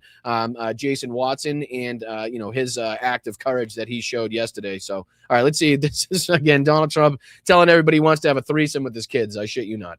Now, as I see my two beautiful sons sitting there, I think I'm going to give one to myself, one to them, and we'll have a threesome, okay? I'll pick out one of the two. I'll give them the Congressional Medal of Honor for something, for their genius at hunting. And I'll get one. So again, to laugh at the dementia-riddled brain that's clearly leaking out of his ears on a daily basis and the stupid shit that he says is one thing. But then when you recognize that he's talking about, the Medal of Honor, and he's just willing to just throw one at his sons or to kind of appoint one to himself for doing absolutely fucking dick all, right? Not only doing dick all, but for creating more harm against this country, for dodging the drafts, saying that he had bone spurs. You know what I mean? Like the opposite of what people in the heroes that have been awarded that medal did and had to go through to get it in the first place is just fucking ridiculous. But that's, again, Donald Trump, where for some reason he let it slip that he wants to have a threesome with his kids and the Medal of Honor there. But again, let's dive on to this. We talked about it there for a second, how unbelievable of a moment this was, how historic this moment was, how unbelievable the sacrifice made by Jason Watson was. Again, the active duty Air Force major who went to the Capitol, who went to D.C. to stand in front of cameras, to stand in front of a microphone, and to call Donald Trump out for the criminal acts that he's been involved in, for the corruption that he's been engaged in. And again, took it upon himself to stand on the steps to the point where they arrested him and took him into custody. And this is already a Lego video put out by Persia Boy Hemat about that moment yesterday. I didn't watch any of this, wanted to get into it with you guys to see, what they were talking about and how they viewed this moment. And it says here, active duty Air Force Major Jason Watson stood on the Capitol steps in uniform and publicly called for Trump's impeachment, conviction, and removal. He said the illegal wars in Iran, Venezuela, and Cuba must stop. That matters because this was not clout, theater, or empty outrage. This was a commissioned officer still in uniform, taking a professional and personal risk to say what too many others stay silent about. When the brass went quiet, one major stepped forward. One man with the uniform still had the courage. The rest don't. And again, like I said, him being singled out like this, or him kind of standing alone in this regard, makes it more likely that, you guys were talking about it in the chat last night, that Pete Hegseth, the Pentagon, Donald Trump are going to try to make a scapegoat out of him, or definitely going to try to throw the book at him. Whereas if a whole platoon, a whole brigade, a whole majority of a different branch of the armed forces were now to speak up on behalf of Jason Watson here to say the same things and to say how correct he was and how they have his back. And if he goes to jail, they go to jail. Then we have a much bigger fucking deal. Then we have a much bigger problem on the hands of this administration and the military, Pete Hegseth in general. And it makes it a lot more difficult for this administration to target, to single out, and to throw the book out this active duty Air Force Major, Jason Watson, who again stood alone on the steps yesterday only to be arrested by his own country that he wore the uniform for. And again, I believe it was something around 17 to 20 years of active duty service that he was throwing away. He sat down with Jessica Denton as well. And kind of gave a little bit more about the accomplishments, the achievements that he's been through in his military service career, and a little bit more about himself in general. If we have enough time, I can surely kind of see if we can detail that. I'm not sure if I'll leave myself enough time, but let's get into this one. Like I said, about the Air Force Major, sacrificing his career, sacrificing his freedom yesterday in D.C. This is Persia Boy Hamat with another Lego video. Just curious what they viewed this moment as here.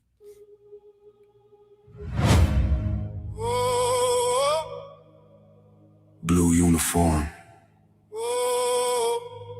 Capitol steps. Oath still kept. Oath on the steps, oath on the steps. Impeach, convict, remove the threat. Blue dress sharp, no fear in his chest. When the brass went quiet, one major step. Oath on the steps, oath on the steps. War power's broken, who comes next? I ran in the fire, troops in the net. He said the line America forgets. He wore the rank, he knew the cost. Walked up clean where the truth gets lost. Not for clout, not for fame. He called out Trump and named the game. Venezuela, Cuba, Iran on screen. Congress asleep while the war drum scream. They send no poor where the rich won't go. Then call it freedom on the cable show. Uniform blue, Capitol storm. Oh, to the people, not the throne.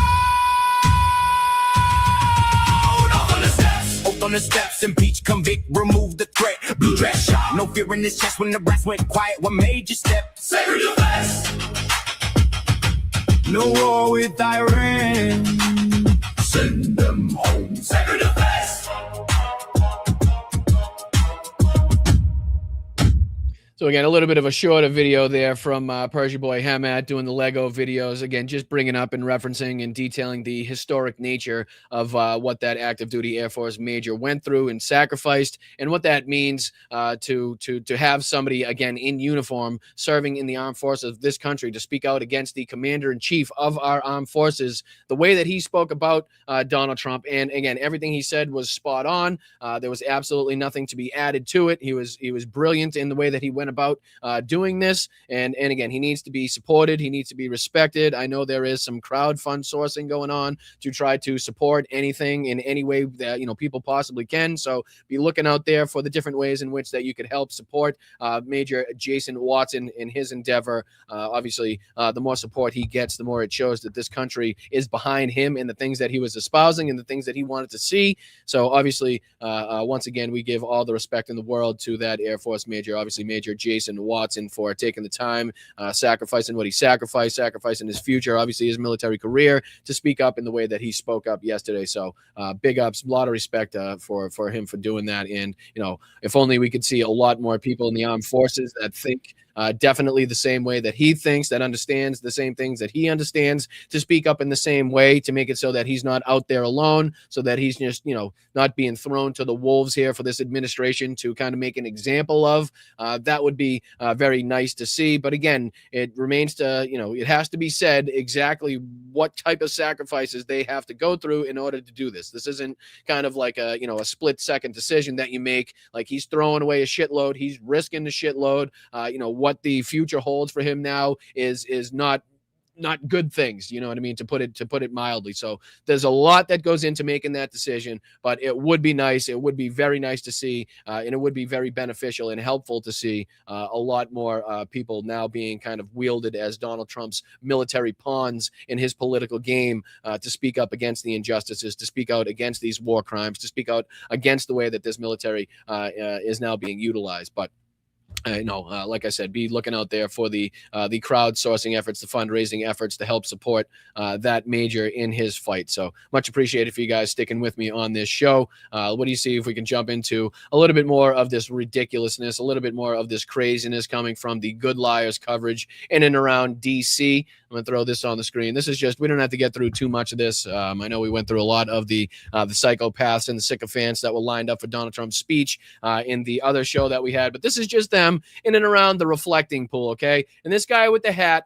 I don't know if you'll recognize him. If you followed the show long enough, at the beginning, we went through and detailed and watched and recorded and fucking called out every single second of Donald Trump's rallies from start to finish.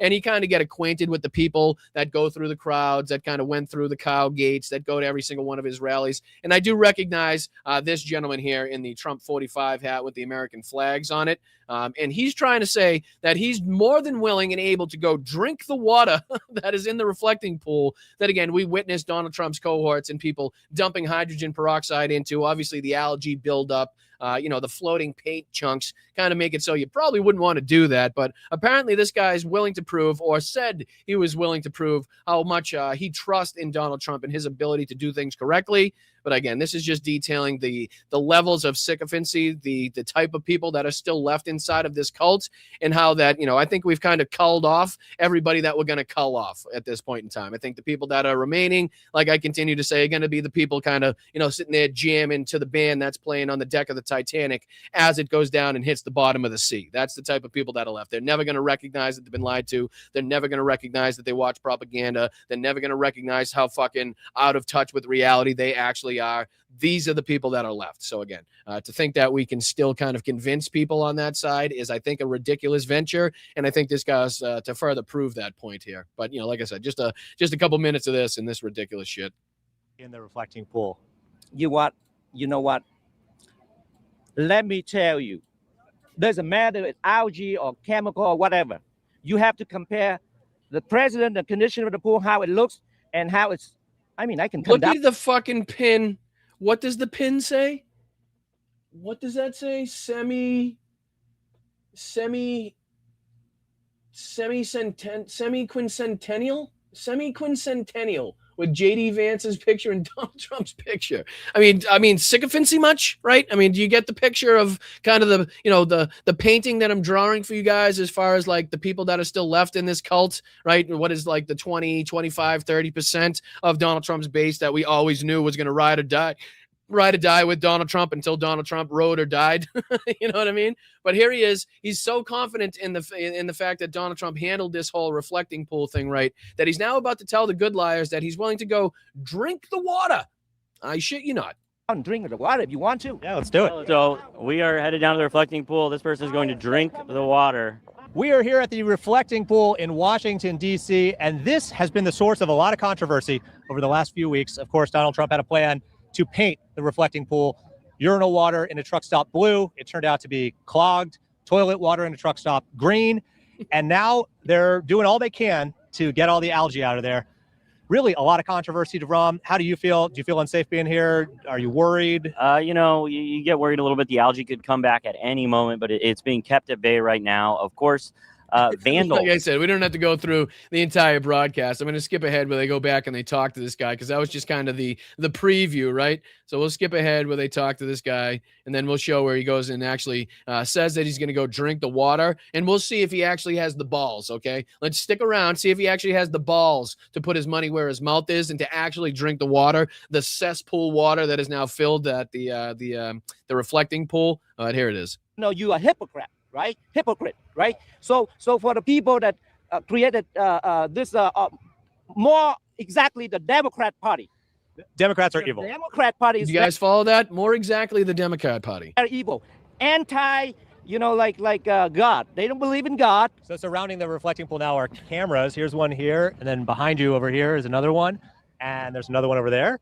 And there's a few more over there. If you want to come, just ready. Here we go. You see, before President Trump cleaned it, it's full of algae and garbage and everything, stench, right? Yeah. So this is very beautiful. But vandalism, National Guard have been arrested people that vandalize the pool because they hate Trump. They don't want, anything Trump does to stay good and give him a chance to celebrate America's 250th birthday. Did you see what happened? They had just painted it, and a bunch of vandals came in. There was like 10 SUVs, and they just drove it through the paint. He's talking about Donald Trump's motorcade, as you see on the screen here, which again is probably the prime suspect in why the reason in why the bottom is drove kind of right cracking. through the empty pool. But again, for the sake of time, we don't have to watch too much of this. I'm dying to see where he goes and drinks the water. Doesn't matter if it's algae or chemical or whatever. You have to compare the president, the condition of the pool, how it looks, and how it's. I mean, I can come down and drink the water if you want to. Drink it, baby. Yeah, let's go. Drink it. That'll wake me Let's up. see what happens here. All right. I feel like there's a Dave Matthews Band song that had pretty good instructions for this guy right now. I think it went something like, "Don't drink the water. There's blood in the water." Probably good advice for this guy right now. But let's see if he's got the balls. All right. All right, let's see what happens with the National Guard here. The reflecting pool. This person's going to drink the water. For the record, I do not think the water is safe to drink. No. I agree. And I think you might get in some trouble for this, too. And also, they're arresting people because they might call you a vandal if you touch it. No, these reporters challenged me if I could drink the water. Can I drink it? No, there's no water. Yeah. I don't think it's good for you. Yeah. No, it doesn't matter. You know what? Here. We said you probably shouldn't drink the water. You have to been through what I've been through. I've been through hell. I didn't get the vaccine. I know my immunity. I know the see, I have been attacked by Antifa. This is nothing. Tasting this water is nothing. Well, But you're not doing it. You're not doing it. You're not tasting the water, though. It's against the law. They don't allow me. If they allow me, I'll drink it. I'm not going to vandalize anything. You don't touch the water, right? Yeah, I'm pretty sure. This guy's last day on Earth if he took a big gulp of that fucking water right now.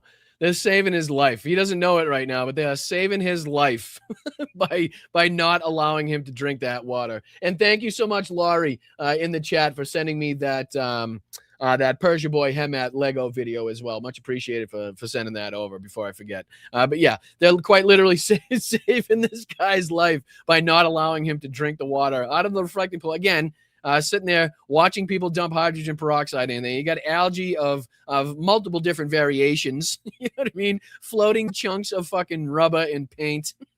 But go ahead. You got a mug? I'm sure you got a thermos somewhere. Everybody always does at this point in time. But oh my God, I'm telling you, it's just, we're going to have to continue watching this because I don't know if people understand. There are still people out there that are like, you can get across to some of the people on the other side still. Like, bullshit. Bull fucking shit. It's 2026. Donald Trump just made $2.2 billion at least, right? We're talking about wars all over the place that are raging. No point in time are you going to get me to believe that any of these motherfuckers that are now wearing MAGA hats and Donald Trump pins and shit, are they going to all of a sudden see the light? Okay. Like we were kind of fortunate enough to get the sound bites from people like Tucker Carlson and Marjorie Taylor Greene, as stupid as they are. I doubt the rest of these morons are going to get to come to see the light and tell everybody just how much they've been propagandized and lied to over the years. But all right, let's cover this next story because this is just a real quick post made by Mehdi Hassan that I thought detailed a lot of what we were talking about and confirmed a lot of what we've been talking about as far as the way that the Israeli government and the way that Benjamin Netanyahu himself has conducted this war and the lack of care that they showed for their own hostages, whether it be, them shooting their own hostages or them kind of carpet bombing an area where they knew the hostages were, time and time again being offered truce and deals that would release either all of or portions of the hostages that were denied. Again, while this is just now being confirmed, this is just a quick 1-minute clip here, again, posted by Mehdi Hassan. And Mehdi said, when will we get an apology from all those pro-Israel people who screamed on this hell site throughout 2024, quote, why won't they just release the hostages as an attempted justification for every Israeli war crime? And he's 1,000% right. Well, now we get the information, and it's good that it's coming from an Israeli hostage negotiator and not, an American or a British or anybody else where, the Israelis would assuredly say that they were lying and have a reason to propagandize and don't listen to them or probably just not let the clip get out in the first place. But like I said, just a quick 1-minute clip. And this is Major General Nitzan Alon, which is Israel's chief hostage negotiator, says that the hostages held by Hamas could have, quote, come back alive. But the Netanyahu government repeatedly, not once, repeatedly turned down truce deals on the altar of, quote, the lie of total victory. And he goes on to say a little bit more. This is translated into English because he's speaking Hebrew. I'll see if I can just either recite a little bit of it or let me know if you guys want me to tell you what he's saying, if you guys can read it clearly here. So basically he's saying, and he's stating off, that the Israeli government refused earlier deals, complete done deals that he's talking about. So reiterating the fact that these weren't like, hypothetical deals. These weren't memorandum of understandings. These were done, complete, finalized deals of truce to either release a portion or, some percentage of the hostages. And he goes on to detail how the Netanyahu government basically said, no, screw it. Let them suffer because we want to kill everybody. So he says they did that in the name of total victory, which once again I think is a lie. So he's speaking out against this administration pretty clearly here, calling them out for pretty egregious actions that sacrifice their own people. And then he goes to go on to say that the hope of total victory, he believes, is a lie as well. So from what I'm gathering, it doesn't seem like he believes that total victory is achievable, where, again, we've talked about this. The more that you kill family members, the more radical people that you create, right? Which is why I've said time and time again that the only people that, the only people the Republicans have to blame for whatever they consider a radical fringe, a radical leftist, ideology that is now being espoused by people, whether it be in Colorado or New York City or in other places throughout this country, is fucking the fascist autocrats, dictatorial piece of shit, pedophile supporting morons themselves. Okay. You have nobody else to blame but yourself. The only logical response to fascism is just limitless aggression, okay? Limitless aggression, limitless embarrassment, limitless ridicule, limitless mocking, right? And just, and again, a limitless aggression, whether it be in rhetoric, whether that be in policy, whether that be in campaigning, whether that be in fundraising. So everything needs to be more radical. Everything needs to be more elevated when you're dealing with fascism, when you're dealing with fascists, especially a fascist government that has this much control over a government as this Trump administration does. Okay, so if you want to talk about, you want to complain, you want to bitch and moan about the radical element of the left that is now kind of winning outright and creating some turmoil here in different areas, in different races, in these primary elections that we've seen, the only people you have to blame is you and your fucking buddy standing next to you with the Confederate flag fucking pants on, right? That's all you have to blame. Because that is a direct response. It was a direct response to fascism during World War II. We had to go big or go home, right? We had to meet them on the fucking battlefield. We had to fight fire with fire, right? And obviously there's a lot of nuance to that conversation, ways in which that it was taken too far, war crimes that were committed. Obviously, there always is nuance to that type of conversation. But on an overarching basis, the sentiment of a lot of people will be rightly so that you need to attack fascism with just outright aggression, outright passion, outright opposition and resistance, right? That's how I see it, at least. But, the only people that they have to blame here for, the creation of this more, radical fringe that they say they have to continue to fight is the fact that they keep perpetrating these war crimes, the fact that they keep killing these people and their family members, and then they just create more and more people that want to see the death and destruction of the people that killed their own family members. I mean, you know what I mean? I don't think that you guys would have a tough time buying, believing, or putting yourselves in the shoes if somebody came to your territory, somebody came to your neighborhood with a tank or with, drones or missiles or whatever the fuck it may be and started blowing up your house, started taking out your neighborhood, started killing your family. Like, I think you'd be rightfully angry. I think you would be rightfully wanting revenge, right? Or at least accountability and justice, to say the least. So again, to go on, I'll let him continue here, stipulating that he knows for a fact that the Netanyahu government didn't do everything they possibly could or anything they possibly could to bring these hostages home alive, where they said time and time again that that's all that it would require to end this whole thing, was what they, again, were denying behind the scenes. So he says, I don't think there is anything serious in this.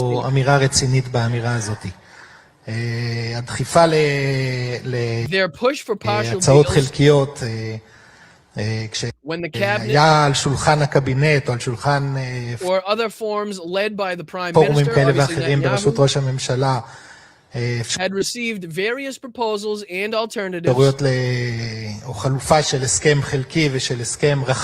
a partial or broader agreement הבחירה הייתה בהסכם חלקי כדי לאפשר את המשך To allow time after time for the fighting to המשך continue. הלחימה פעם אחר פעם. עכשיו, יש בזה Of course, there's also a certain גם logic to היגיון this. מסוים, אבל אני חושב I think strategically, שאסטרטגית, לנהל את remaining at war for over 2 years, and he goes on to stipulate a little bit more of his of his opinion there. But I think, you know, we get the gist of it there, where he stipulates time and time again that there were done deals, finalized truce agreements to, again, give back either the entirety of or portions of the hostages that remained at whatever time these truce deals were being signed and discussed. But again, it was turned down in hopes of total victory by the Netanyahu government. So I saw that posted by Mehdi Hassan and posted by the Tennessee Hauler here.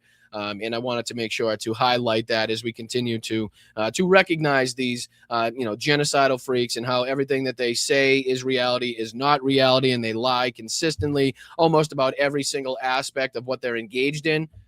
But let's see if we can jump into what's been going on and taking place overnight, because I think this definitely obviously deserves some coverage. The barrage that Ukraine was under last night, especially Kyiv in particular, definitely needs to be discussed. Obviously, the drones were flying in both directions. The missiles were flying in both directions. But like I saw just before I came on, I think the death toll was somewhere in the vicinity of 17 to at least 20. And again, if that's gone higher since I came on, my apologies. That's only kind of expected as the rubble is sifted through and as the search and rescue efforts continue on. But this is just a quick CNN clip here detailing Russia unleashing 11 hours of a barrage of strikes on Kyiv. So I just wanted to see here if we could detail a little bit about the damage occurred, the targets that were hit by the Russians, because generally what you'll find is that they were probably more than likely civilian infrastructure. So let's see if we can just dive into this real quick, detail a little bit of the Russian strikes against Kyiv and other instances in other areas of Ukraine last night. A grim task for emergency crews in Kyiv, just hours after a new salvo of Russian strikes hit the city. Officials are saying that at least 13 people were killed and that more than 85 others were injured. And the damage, it has been reported. And again, this is, I don't know if this was from early on in the coverage. This says it was from 7 hours ago. So like I said, I'm sure it's been updated. I saw as many as 20 being reported, but like I said, I'm sure that number kind of differs based upon who's reporting and when it was reported. So take that number obviously with a grain of salt, but obviously devastating attacks being seen in Kyiv and other areas of Ukraine last night. So just to kind of go over, it says damage reported in 30 locations in the city after Russian strikes overnight, at least 13 killed. But like I said, this was only at the time of this specific reporting. But again, the footage coming in remains. More than 30 locations across Ukraine's capital city. Right now, it's mid-morning there, and rescue crews are out in full force. Officials say that a number of residential buildings took direct hits. Right now, emergency crews there, they're going through the rubble, trying to recover the remains of the victims. President Volodymyr Zelensky, he had warned that there were indications that Russia was preparing for a massive strike. And it comes after a series of Ukrainian drone attacks deep inside Russia in recent weeks.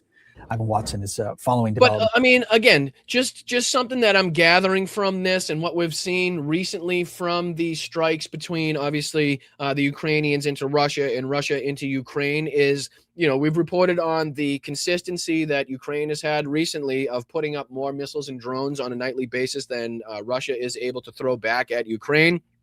Obviously doesn't mitigate or take away from the effects of these missiles. I think there was only like a 16% rate of shooting down these missiles, which is obviously leading to devastating effects that we've seen. Obviously a worry, a need, and something that Volodymyr Zelensky is calling for, and more of the allies to send over more of the anti-missile help that they have, or anti-missile equipment that they have, munitions that they have, because obviously that's something that is having and leading to devastating effect here.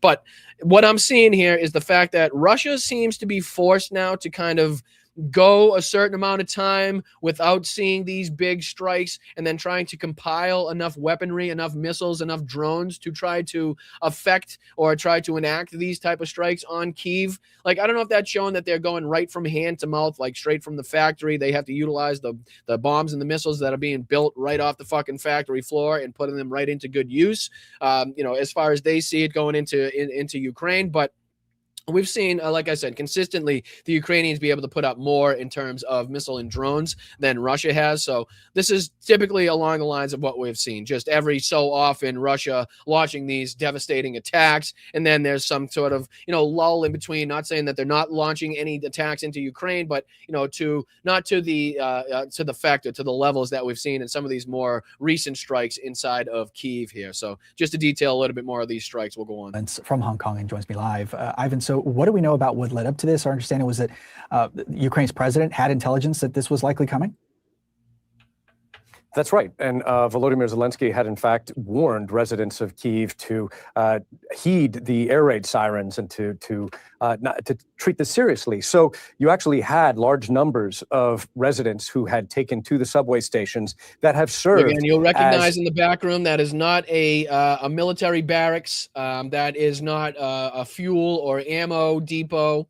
That is not a training facility. That is a civilian apartment complex. And again, we could talk about it till we're blue in the face as far as the percentages just upon the number of drones and missiles that are being shot up into the sky. The fact that, eventually based upon the fact that they're able to jam the drones, the fact that they're able to spoof the drones, that there are likely to be, civilian casualties. There are likely to be targets that weren't the intended targets to be hit. But when you look at the overarching basis of data that we've seen in the targets hit by Russia, we can clearly see a consistent through line in their willingness and their ability to target civilian infrastructure well above and beyond anything that we've seen from any of the more recent strikes into St. Petersburg, into Moscow, and different areas inside of Russia. And again, nobody kind of bringing up the fact that drone jamming and spoofing is now, becoming more and more of a thing. Obviously, more and more drones and missiles that are shot up,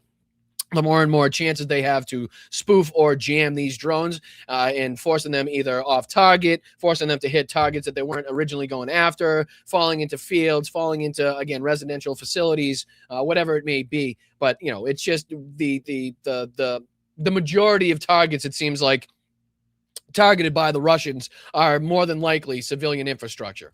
Air raid shelters for much of the last more than 4 years since Russia launched its full-scale invasion of Ukraine, that they had taken those precautions. And yet, despite that, the ferocity of this bombardment has claimed lives. The emergency workers, as we speak, are still digging through the rubble of buildings, trying to search for victims. According to the mayor of Kyiv, that's Vitaly Klitschko, he says at least 13 people have been killed, more than 80 people wounded. Among those missing is a 15-year-old girl and her family. The Russian Defense Ministry has claimed responsibility for this attack. They say that this was a, quote, massive strike using high-precision, long-range weapons, including drones that not only targeted Kyiv, but also other regions of Ukraine, including Dnipropetrovsk, Poltava, Cherkasy, and Chernihiv, and that in Kyiv, that they were targeting things like factories that they claim were manufacturing parts for things like the Ukrainian Flamingo missiles, or storage facilities for drones, or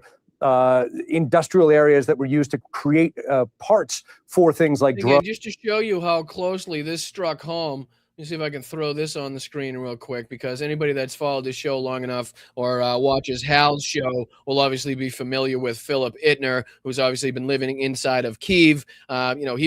He threw out a video today detailing just how close one of these Russian drones came to his apartment complex. So let me throw that on the screen right now, again, as we're detailing, us going over there to hand over these vehicles at a time where obviously they are incredibly necessary, incredibly needed, and hopefully they are getting the opportunity to meet up with Philip again. Here's again how close he came last night to having his apartment hit by one of these Russian drones.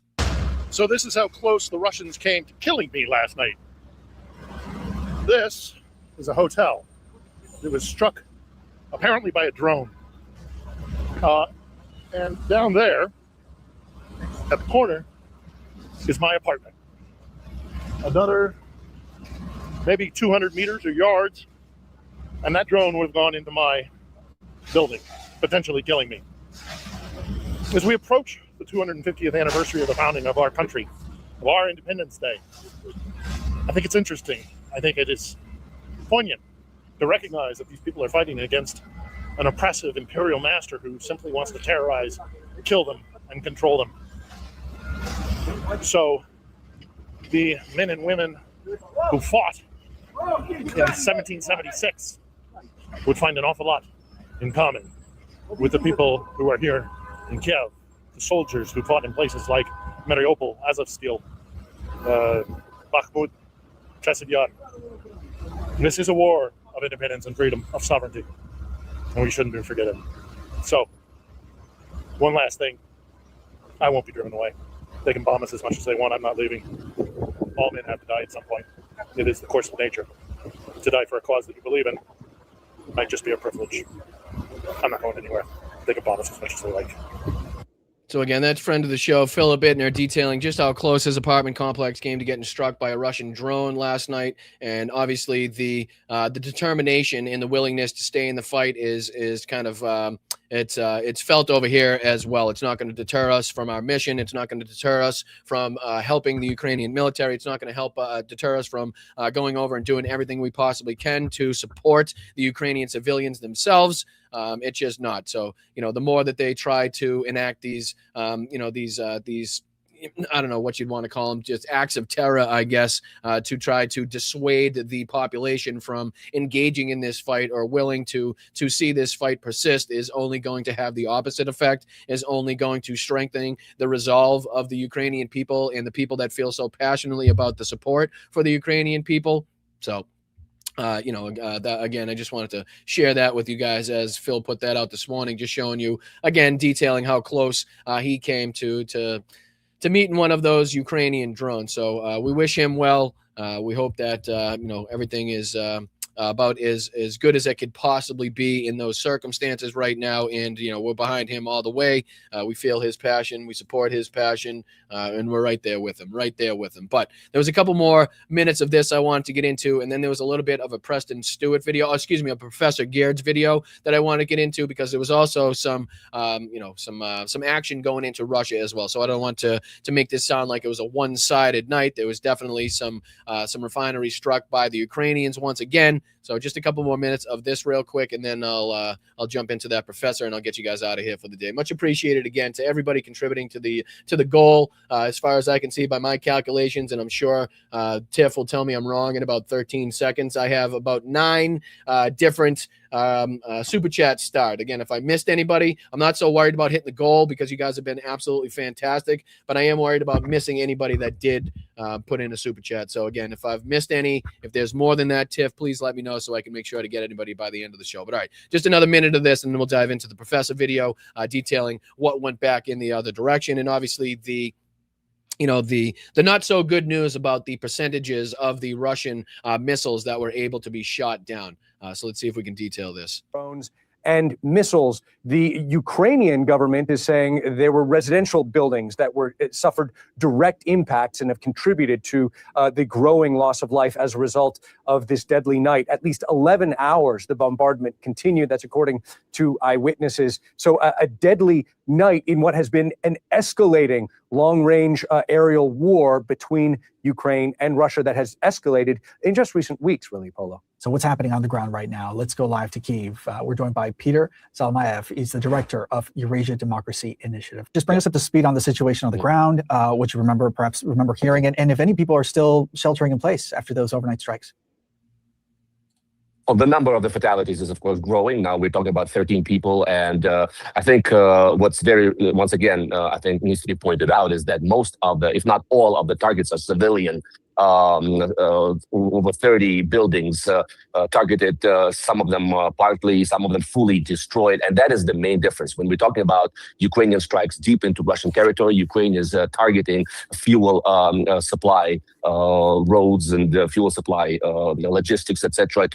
That directly feeds the Putin's fighting machine in Ukraine, whereas Putin is simply indiscriminately, once again, bombing the capital of Ukraine. He finds himself actually in a hard place. As the Russians are grumbling, the fuel crisis has gripped all of Russia. People are unhappy, and Putin needs to show them something. he has. And he's 100% right. This is not, again, an attempt to, or, Vladimir Putin doesn't think that this is going to break the backs of the Ukrainians. He doesn't think that this is going to break the back of the fucking Kyiv government.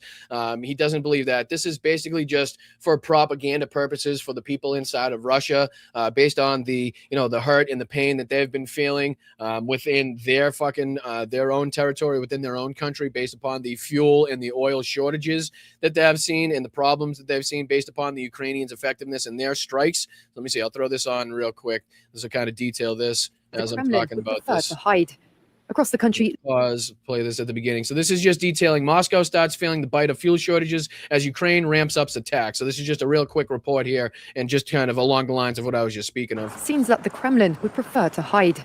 Across the country, long lines of cars form outside of the petrol stations that have been able to open. The situation is bad. There are queues everywhere. Some places have no petrol at all. You can pass 3 stations with no fuel whatsoever, then you have to queue for an hour or 2, or 30 minutes if you're lucky. I think the situation is not good. They say one thing on television, and in reality, it's another. For months, Ukrainian drones have been... So again, just to show you, that Vladimir Putin's desperate for a propaganda win. He's desperate for people to see that he's doing something to try to step up, not only attacks on Ukraine, but the defense of his own people there. Like, there's a lot of reasons in which, and none of them are him thinking that he's going to win this war based upon these strikes, based upon the, the terror attacks against civilian infrastructure that he's so widely known for in that regard as well. But let me throw on this quick professor video kind of detailing Russia hits Kyiv while Ukraine burns its refinery. So detailing that there were missiles kind of seeing each other in midair last night, and it wasn't just a one-sided event. He does go on to talk about the percentages of different drones and missiles that were shot down. So I think that's pretty important to see as well. Something that continue to take a look at. We want to continue to be able to shoot more of those missiles down before, obviously, they strike civilian infrastructure or strike whatever targets they're going after. But this is just really quick professor video detailing Russia hits Kyiv while Ukraine burns its refinery. So let's get into a little bit of this, and then I'll get you guys out of here for the day. Very much appreciated for supporting this channel. Slava Ukraina, Heroyam Slava. If you could hit that like button, subscribe to this channel. We're trying to get to 25,000 subscribers before midterm elections rolled around. So if you could help us get a little bit closer to that goal, that would be fantastic. So very much appreciated. Let's go. It's Thursday, July 2nd, 2026.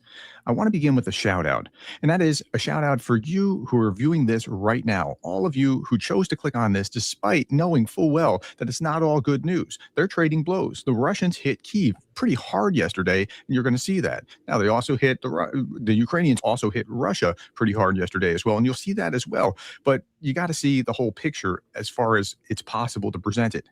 So here are Russian strikes overnight. Loud explosions in Kyiv. Much of Ukraine is under aerial threat alert. We see this, what was shot down and what was not shot down. Again, these are their percentages, right? He goes on further. I believe he fed it into, an AI to kind of get the direct percentages here. But you can see this is reported. As reported and expected by Zelensky, Russia attacked Ukraine overnight with missiles and drones, and this is the percentage or the numbers in which they were able to shoot down. So they're able to shoot down 476 out of the 496 Shahed and other type of drones that were able to be launched by Russia. They were able to shoot down, the Ukrainians were able to shoot down 32 out of 34 KH-101 cruise missiles, 8 out of 8, so all 8 of the Caliber cruise missiles, but only 4 out of 24 of the Iskander MS-400 ballistic missiles. So obviously the ballistic missiles are something that have been a thorn in the side and continue to be for the Ukrainians, and something that they need desperate assistance with as far as anti-ballistic missiles, anti-ballistic batteries. That any allies could be supplying them with. So 4 out of 24, not that great. I think he goes on to detail that somewhere in the vicinity of 16%. But they did go on to shoot down all of the KH-59, 69 cruise missiles, but 0 out of the 4 3M22 Zircon anti-ship missiles, right? So areas in which obviously need to be approved upon, as he goes on to detail here. Last night, there were 570 Russian drones and missiles. And look at the ratio, the terrible ratio of ballistic missiles. Only 4 out of 24 intercepted. And those are going to do significant damage. If we look at ChatGPT and let that pop those numbers in, 96% shoot down rate of Shahed drones. That's great. But that's not the whole story. Cruise missiles, great. Caliber cruise missiles, KH-101s, great.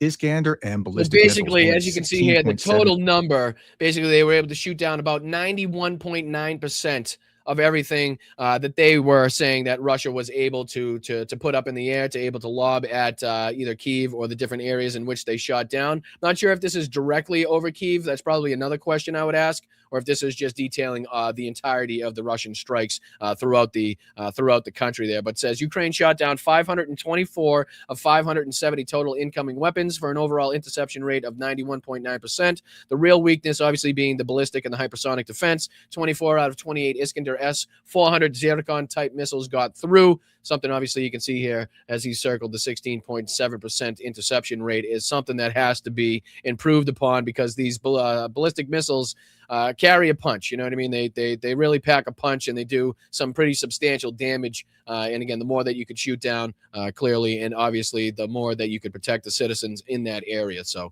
let's see if he gets on. Percent. That's 4 out of 24 ballistic missiles. That's Ukraine's weak spot right now. It's ballistic missiles. When they get ballistic missile defense, that's going to be a game changer. I mean, I don't use that word frequently, but it will be. Cruise missiles, 4 out of 4, and none of the anti-ship missiles.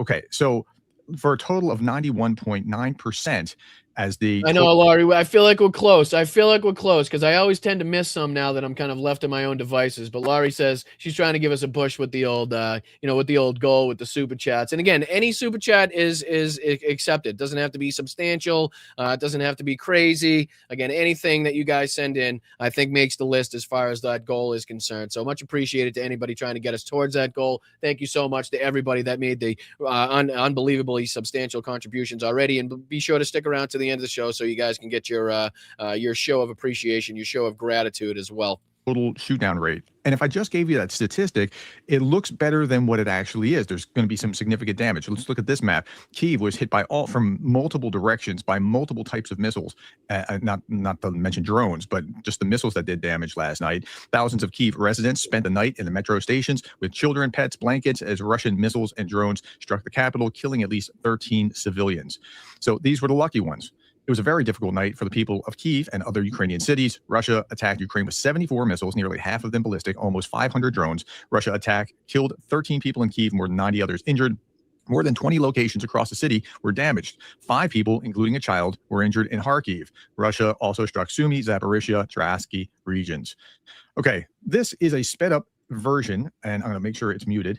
Sped up version of, well, I'm going to unmute it. I want you to hear it. Sped up version of what the attack on Ukraine looked like in Kyiv. This was a Turkish channel that published footage of last night's attack. So just so you can see what kind of damage is actually happening, it's remarkable. Okay, this was Kyiv under attack. Remember, they're not targeting refineries or missile sites or things along these lines. They're targeting mostly civilians sleeping peacefully in their homes. Russia's overnight missile and drone attack on Kyiv killed at least 17 people. 5-star Premier Palace Hotel, that's what you're seeing here, caught fire during the attack, while residential buildings and other civilian infrastructure across the capital suffered extensive damage. So that's what this is. It's a capital hotel. Curious where that is. You guys bear with me for a second, if you don't mind. Let me get rid of a couple things so I don't slow this computer down. I'm just curious where that exact hotel is. Let's see here. Google. Hello, Google. Hello, Google. Just going to go Google Earth for a second here. Curious exactly where that was. So we're talking about the Premier Palace Hotel. Premier Palace Hotel. Throw this on your screen real quick.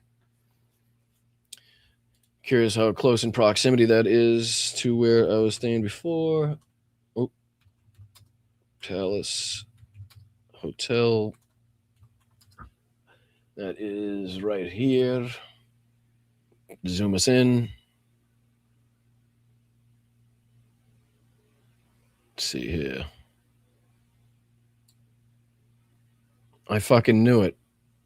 I fucking knew it.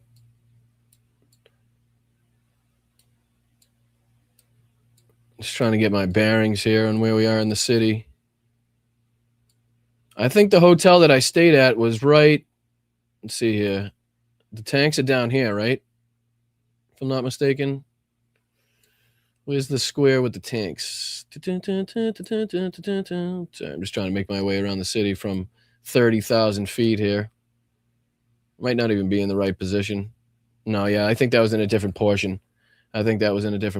But not far away, because here's St. Sophia's, and I know we weren't far from that. So here's where the tanks and stuff are, right? So my hotel was just down. Here's the tanks right here, as you can see. So my hotel was right here. So zoom out, zoom out, zoom out, zoom out. So you can see where the Palace Hotel was in conjunction with that. So not far away, a couple blocks. You can see it was right here. The hotel I was at's right here. Boom, boom, boom. Oh, no, excuse me. It's this one right here. So not very far away, as you can see. Not very far away at all. So here's the Palace Premier. Pretty sure we walked by that a couple times. But just crazy to see. You know what I mean? Just it's wild to see the video there of the footage coming out of the, the sped up footage that he was just showing of the attacks there on Kyiv.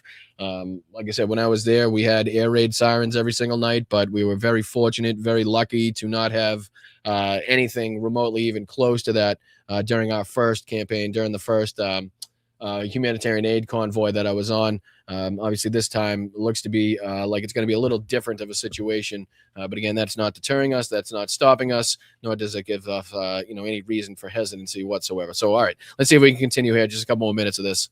That's what you're seeing here. Caught fire during the attack while residential buildings and other civilian infrastructure across the capital suffered extensive damage. I'm not sure. I don't know if you're pulling my leg there, Orb Rumor, if you're asking that question in all sincerity. It says the Palace Hotel and the ballroom. Isn't that where the Blues Brothers played that show? And again, you could be asking that in total sincerity, or you could be pulling my leg, and that's supposed to be hilarious, and I just don't understand it. Either way, I appreciate you, Orb Rumor. That's what this is. It's a Capitol Hotel and here it is in the morning being put out. So that's what the Russians are targeting. Here's Kaylin. Kaylin's done an excellent job reporting, trying to help us understand what's going on. And this guy's got guts. There's like literal explosions behind him as he's filming. Is a hotel on fire, bang on in the center of Kyiv. This is a major city with millions of people living here. You can hear ballistic missiles exploding in the sky right now. I'm going to go inside. And this is obviously a deliberate attack on civilians in a residential building. So Kaylin Robinson, in case anybody's joined our channel for the first time here, or you're not familiar with some of our coverage of Kaylin's videos and his content, does fantastic work. Obviously, some of the more famous stuff that he's done more recently, being involved in the attack, the Russians' attack on the Pechersk Lavra, with the several drones that they attacked that with. He was one of, if not the only, journalist there to get the inside footage of what damage was taking place on the night of here. So to be outside, to be anywhere, not inside of a bunker, inside of a basement while that's taking place. Again, it's either half stupid or half brave. I'm not sure which one yet, but credit where credit is due for getting the coverage and getting the shots here, bringing us the information. Bang on in a city center of millions of people here in Europe, and Ukraine has been strategically hitting Russia for months now in oil refineries and military. And you can hear the explosions. That's the big story right there. While Ukraine is hitting oil refineries, this is the kind of thing that the Russians are hitting. Here's Richard Woodruff, and try to edit a little bit. He uses some profanity, so just as a warning. But listen to what he has to say. It genuinely gets to a stage here in Ukraine where you hate the Russians so much you just don't even know how to express it to other people that are chilling out their homes in the West. Why are we censoring here? Why are we censoring, Prof? What's going on here, Professor? You know what I mean? Let him speak. Let him vent. My friend's business in Kyiv got hit last night. Their team is injured. They're not some military complex. It's a normal consumer business that has zero relation to the war. And the Russians Okay, and the Russians hit it, right? 45 seconds again. And to them, you're the same as us. They will happily kill every single one of you because this is what Russians do. All they want to do is kill people, eradicate, burn everything down. Now, I talked about this in the video yesterday with Greg Terry. I'll show you this in just a moment about why the Russians are doing what they're doing. I'll get to that in just a moment. Let me continue. Russia attacked the Levny meat processing plant in Zaporizhia. It's temporarily suspended operations due to significant damage. A meat processing plant. That's what they hit here. Here's Andrew Perpetua showing some images of last night, the aftermath of last night's attacks. More of those images so you can understand what's going on. Russia struck 28 sites across the city overnight. So I think that kind of, like I said, it makes it pretty clear as to the destructive night, the terrible night that the Ukrainians went through, especially in Kyiv there. Let's see if we can get into a little bit of the the strikes overnight by the Ukrainians here. So just to kind of, show you that even as the, they're taking a beating, taking a pounding there in their strikes by Russia, they're still able to put up a pretty substantial number of drones and missiles to go after the Russians, either oil refinery, bridges, different targets that they've been going after too. So this is Jay in Kyiv, while Russians attempt to terrorize Kyiv's civilian population into submission with $300 million missile barrages. The Russian economy continues to revert back to the 12th century, with the refinery responsible for 8% of Russia's entire gasoline supply now in flames after Ukraine's overnight strikes. As much of a crime against language as it is against humanity, the Lukoil, not going to try even fucking say that even closely, had a capacity of 320,000 barrels a day. So we talked about this, I believe, yesterday on this show, this specific strike as well. But I'll let him go on to further detail a little bit more of these overnight strikes. Sitting last night. So here's drone bombers map, and 350 drones were reported going out from Ukraine into Russia. So it wasn't just all one-sided. Ukraine was sitting back too. Russians were busy pouring missiles and drones into sleeping families in Kyiv. In Russia itself, the 4th largest oil refinery burns. Okay, top 5 oil refinery, and it was being hit again last night. Operated by Lukoil, 2nd largest producer of gasoline in all of Russia. Okay, is what was struck. The facility's AVT6 unit been taking 190,000 barrels per day in processing capacity offline, 53% of the plant's capacity. So that's a good hit. Ukraine's defense forces have once again attacked Sovo oil refinery in Nizhny Novgorod region. The plant's design capacity is 17 million tons per year, 4th largest oil refinery in Russia by capacity, one of the key producers of gasoline and diesel for the Russian army. The plant is ablaze. Here's another image of it. AVT6 processing oil unit reportedly struck. They also struck other things, a railway bridge, a command post near Vilshana, and other things. So that's what the Ukrainians were busy doing. Oh, and they were also, saw this, Sovo caught fire again on 2nd July, 9 days after an earlier strike had already knocked out its main crude unit. The governor, listen to this, confirmed new damage from drone debris. Yeah, it's just drone debris. That drone debris is spectacularly effective. Okay, Russian Z bloggers also report the loss of Russian Ka-52 helicopter. They're reporting that this on their channels. Russian sources are reporting this, but where it came from, like did Ukraine shoot it down, or did it have a malfunction or whatever? That's unclear. We just don't know. Back to the oil refinery. I've never seen anything like it in real life. It's like a movie, like computer graphics, say the onlookers. Distance to the target, 850 kilometers. So here's the oil pumping station, and here's the guys talking about this as they're watching it burn, saying, I've never seen anything like this in real life. Me neither. It's like a movie. Fire looks unreal. It's like computer graphics, right? So again, I just wanted to make sure that we don't make it seem like it was a totally one-sided venture, a totally one-sided night. Obviously, the Ukrainians still have the ability to strike inside of occupied Crimea, occupied Donetsk and Luhansk, and obviously inside of Russia, as Russia, again, is committing these war crimes by specifically targeting civilian infrastructure where they bitch, moan, complain, cry all the fucking time when, again, they themselves either spoof a drone or jam a drone, forcing it to go off target, where the Ukrainians themselves have time and time again shown themselves to be worthy of only attacking justifiable military targets, or again, even if it is an apartment complex, typically what you'll hear is that it was, part of the, the Russian military, and they were using that, whether it was high command or, the FSB, whatever you want to talk about.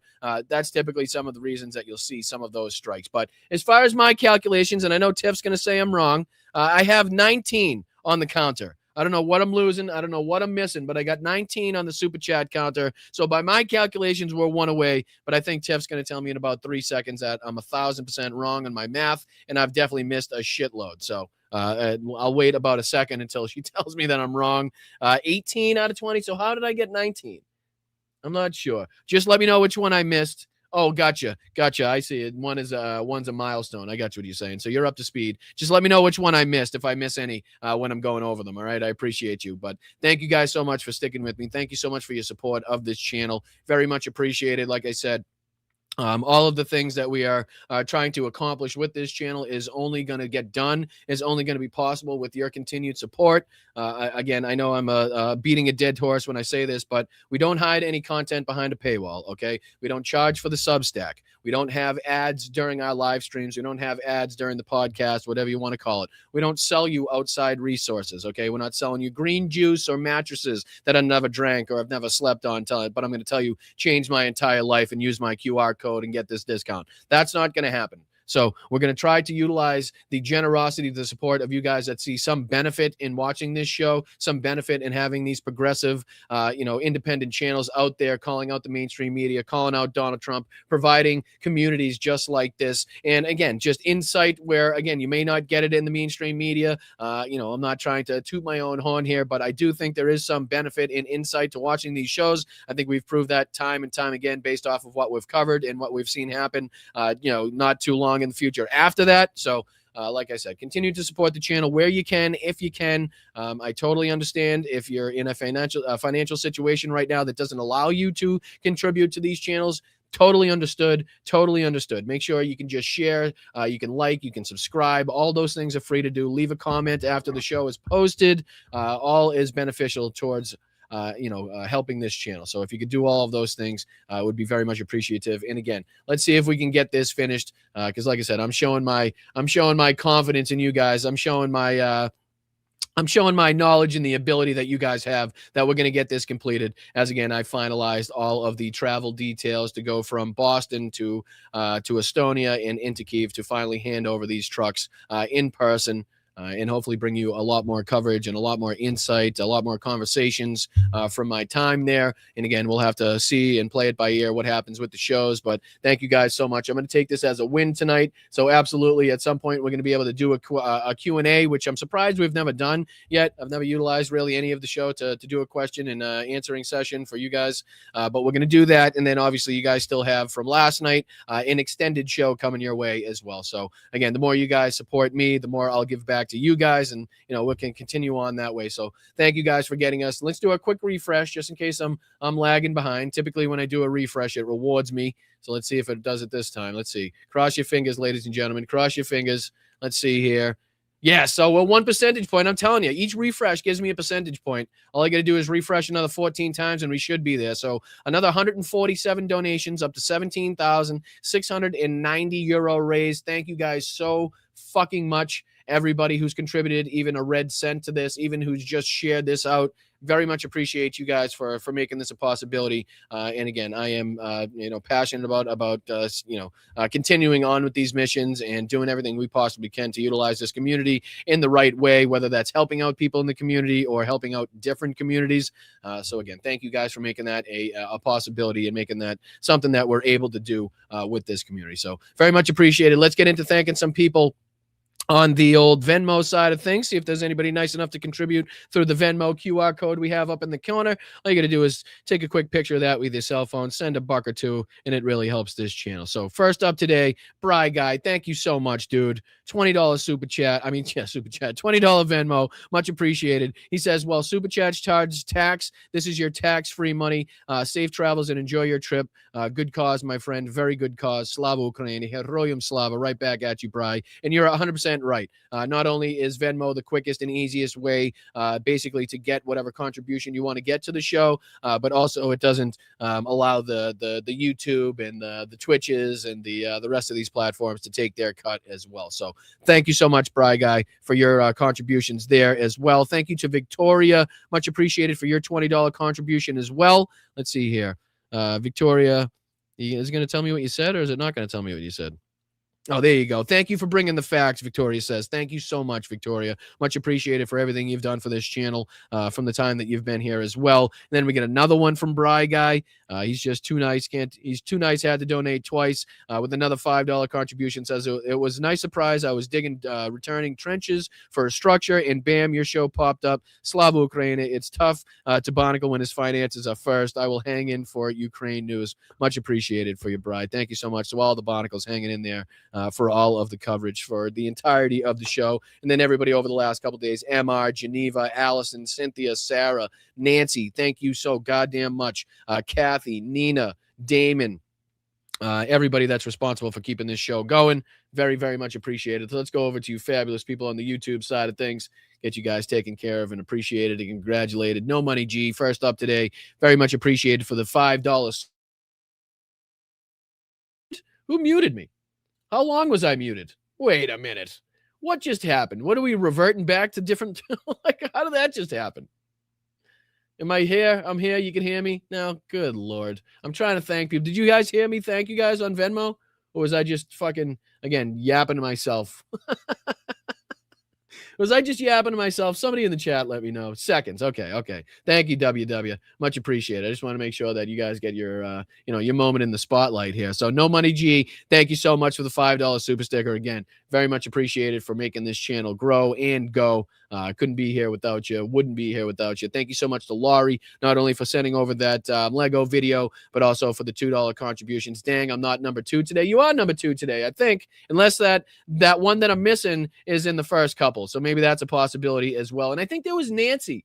I think Nancy gave one even before the show started as well. So maybe that's one that I'm missing. Maybe that's one that I'm missing because I don't know if you give before the show starts that it actually shows up afterwards. So again, maybe that's why I'm missing some of the numbers there. But thank you to Laurie. Thank you to Colleen. I should specify Colleen Sarah. Thank you so much. Balance and checkbook. Also because I love this community. Thank you so much for that contribution, Colleen. Really, really do appreciate it and helping us not only towards our goal, but just helping us to persist on here in general. So very much appreciated. Thank you to Rocks. Come on, let's get a question, Q&A up in this bitch. I appreciate it. You guys got us there, so asking you shall receive. Same thing with Tiff. Thank you so much, Tiff. Thank you so much, Rocks, for everything that you guys do, not only inside of that chat, keeping that safe, keeping that chat a safe place, but obviously in your contributions. Mark here throwing in as well. Thank you so much for that $2. Thank you, Rachel, for the $2 during the heat wave as they're being attacked. Yeah, I mean, it's probably just there's so many different aspects to it to detail kind of the horrors and the misery that they're going through right now. So thank you so much, Rachel, for being here, and thank you for your insight as well. Thank you, Laurie, again. Let's go Lobsters, much appreciated. Let's go. I love seeing you guys here. I really do. Thank you to Dame Dog, one for the road, little road soda. We got Max Speedle. I believe that's a new name. Forgive me if I'm wrong, but it seems like we got a new chatter in here, and I do very much appreciate seeing new faces and new names in the chat. So Max Speedle, thank you so much for the €24. Very much appreciated. Have a safe trip, Max Speedle says, and I very much will. And like I said, you guys are going to come along for the ride as much as humanly possible. I want to bring you guys as much content and bring you guys, like I said, along with the, for a front row seat as much as I possibly can. So thank you so much to Max Beetle as well. Thank you so much to Dyslexic Fingers. Unbelievable for your trip. $100. Very much appreciated. Thank you. Thank you. Thank you so much. W's in the chat for everybody that's contributing, getting us towards this goal, contributing to the trip. Really, really do appreciate it. So thank you so much to Dyslexic Fingers for everything that you've done for this channel, and especially tonight. Thank you so much. Thank you to Colleen Gen X, not to be confused with Colleen Sarah, for the $20 contribution. Now that I got you guys separated, I'm sure not to screw that up again, right? Probably not. Probably not. But thank you so much to Colleen, to Gen X, for what you've done for this channel. Thank you so much for your contribution as well. Followed up right behind by Colleen Sarah with an unbelievable $100 super chat. Let's go for your safe and informative Ukraine visit. I can't thank you guys enough. I can't tell you how much I appreciate this and how much it means to me to have you guys still so supportive of this channel after, what is it, a couple years now, probably going on almost 3 years of doing live streams and stuff, obviously doing political content well before that. But as far as the YouTube channel is concerned, still relatively new, but, long enough where you guys have stuck it out with me. So, Bridget, thank you so much for being here for 14 months as well. Very much appreciated. She says, stay cool wherever you are. It's not going to be easy to do. Right now, it's 100 degrees right now at 4:14 p.m. My computer says it is 100 degrees outside. So staying cool may not be as easy. It might be easier said than done, but much appreciated, Bridget. Hopefully it's cooler where you are than it is where I am. We just hit triple digits. So thank you so much to Wayno. Much appreciated, my brother, for the $20 super chat. Shout out to Wayno. Thank you so much for your kind contributions. Always great seeing you here in the chat, my man. And again, I hope you have a wonderful night. Thank you so much for being here and contributing. Thank you to Dame Dog, throwing in a $2 super chat, getting us towards our goal. Let's fucking go. He says, Jimmy, 2 soups, getting in the action as well. Don't nobody let me down. Send in the moolah, and I appreciate you trying to get everybody involved, Jimmy. Thank you for the $2 super chat. Thank you to Nancy as well for the $5 contribution. And if I'm not mistaken, Nancy, I think I do recall you sending one in even before the show started. I think there was a couple, if I'm not mistaken. So that's my apologies there that StreamYard doesn't really let me get back to the beginning before we started there. So very much appreciated. Thank you to Bethany for the $2 contribution as well. Thank you to Jim for another $1 contribution. Much appreciated, Jim. Thank you to John McDonough for the $5 contribution. Appreciate you guys. Thank you guys so much for contributing to that. Somebody's asking, what's his full name? Oh, Kalen Robinson. So a little insight going on in the chat there. Like I said, I'm just trying to pick up, see if I missed anybody. I want to make sure that I didn't miss anybody. Thank you to Ruben Michaels for the $10 super chat. Slava Ukraini. Much appreciated. Heroyam Slava. Let's see. Did I miss anybody? Let me know, Tiff, if there's anybody that I missed. Again, sorry if I am missing anybody. You know how much I hate missing people that contributed to the show, but I can only I can only pull up what I'm able to pull up. So I appreciate you guys for sticking with me and my nonsense, all of the coverage that we have to sift through, all of the bullshit, all of the propaganda. My name's Brian. Thank you guys so much for supporting our passions and everything that we believe in here in this channel. It really does mean a lot. So I'm going to let you guys go. I'll see you tomorrow for the Friday show. Thank you guys so much again. Make sure you hit that like button on the way out. Subscribe to the channel if you're not already subscribed to the channel. Thank you to everybody on Facebook, YouTube, Twitch, Instagram, and Substack. And thank you to the mods, as always, for doing the fabulous work that you guys do down there and keeping our chat a really safe place. So thank you so much. Thank you to Rachel. I saw that coming in late. Eat too many Kiev apricots for me. Break the loo. I'll try to. I promise. I don't know if I'm a big apricot fan, but I'll see if I can shove some down my gullet while I'm there for you. Much appreciated, Rachel. Thank you so much for the contribution again. And hope you guys have a wonderful night. I'll see you guys tomorrow for the Friday show. That's, again, 2 p.m. here on the East Coast, 11 a.m. tomorrow on the West Coast, and somewhere in between, depending on where you live. Thank you guys so much. Make sure you hit that like button on the way out. Make sure you subscribe to the channel. As always, make sure you head over to bostonbrian.com. Check out the merch site. There is a link over there, the Blunt Politics merch shop. We have fantastic merch. If you want to rep Blunt Politics in Boston Brian, you can. If you want to rep the resistance, you can. If you want to rep the, the fact that you're part of the opposition, you can do that as well. So check out over there, see if there's anything that floats your boat. Very much appreciated. I'm signing off. Stay loud, stay proud, stay aggressive, but keep your head on a swivel out there. Make sure you're staying safe. Get the fuck out of your seat, though, because we're definitely not loud. We're definitely not pissed off enough in this country. Certainly not. So, all right, I got a couple that I missed, and I don't want to miss them. So we got Damon. Thank you so much for the $2 contribution. Thank you so much to Moms for the $2 contribution. And thank you so much to Rachel for, I guess, another $2 contribution that I apparently missed somewhere. So thank you. Thank you, Tiff, as always, for keeping me up to speed, keeping me safe, and keeping me out of trouble where I definitely don't want to be missing super chats and people that contributed to the show. So thank you to Tiff. Thank you to all the mods, and thank you to everybody contributing to the show. Thank you for helping us hit our goal. We're definitely going to have a Q&A coming up and an extended session coming up because you guys have been fantastic over the last couple episodes. So much appreciated, and I'll see you tomorrow. All right? Yeah, I got them. Tiff. I know. I got you. I appreciate you. Thank you for being here. And again, hit that like button on the way out. My name's Brian. This is Blunt Politics, and I'll see you tomorrow for the Friday show. Thanks, guys.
Вітаю, Бостон Брайан. Мій позивний танцор. Я представник 72-ї бригади. Дякую тобі і твоїм підписникам за цей донат, за цю чудову машину, яка буде нас возити усіх на позиції, захищати Україну і наближати перемогу. Разом усі до перемоги. Дякую.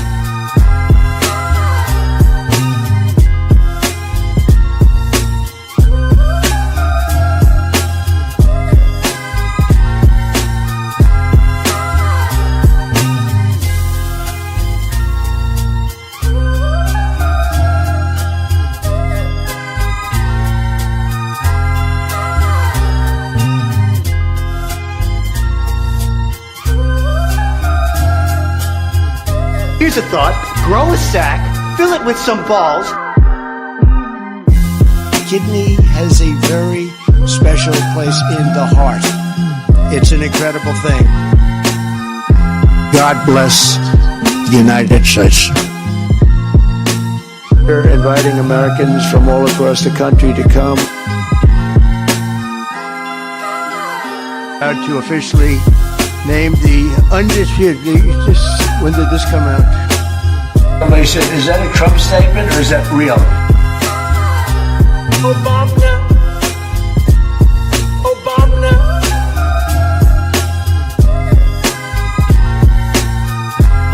Yesterday's a hard word for